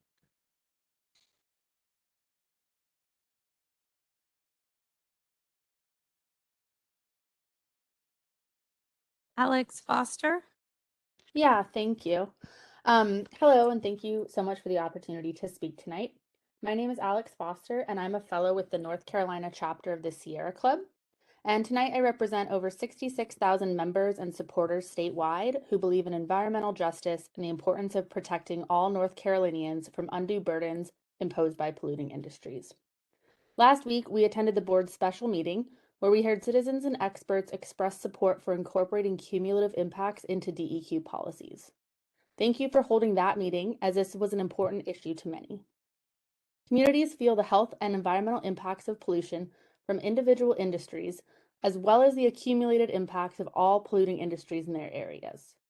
We urge this board to advise DEQ to consider the cumulative impacts of environmental burdens felt by North Carolina communities in permitting, as other states have done.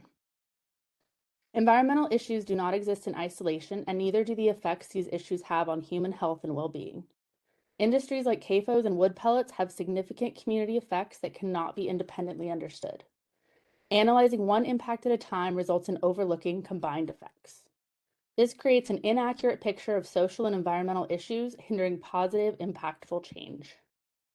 Considering cumulative impacts in decision-making, policy-making, and permitting is the only way to ensure that specific populations do not continue to be inequitably saddled with environmental burdens.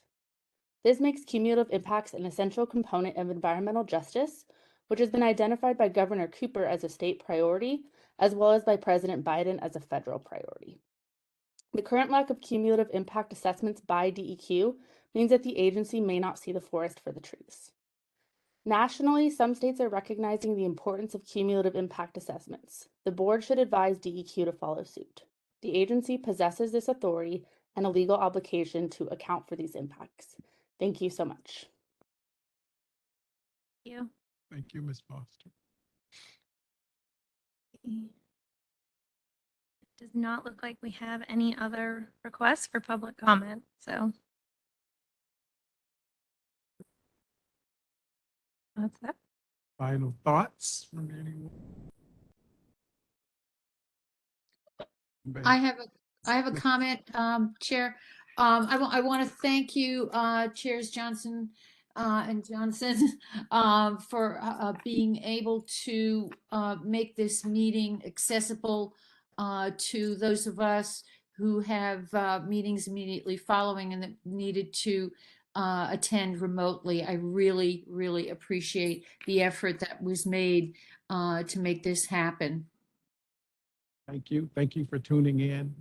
And we're grateful for all of you, those of you who joined virtually and those of you who I got to see again in real life fresh. And let me, on behalf of the board, thank Secretary Beiser and the DEQ staff for the work that all you all did to put this meeting together.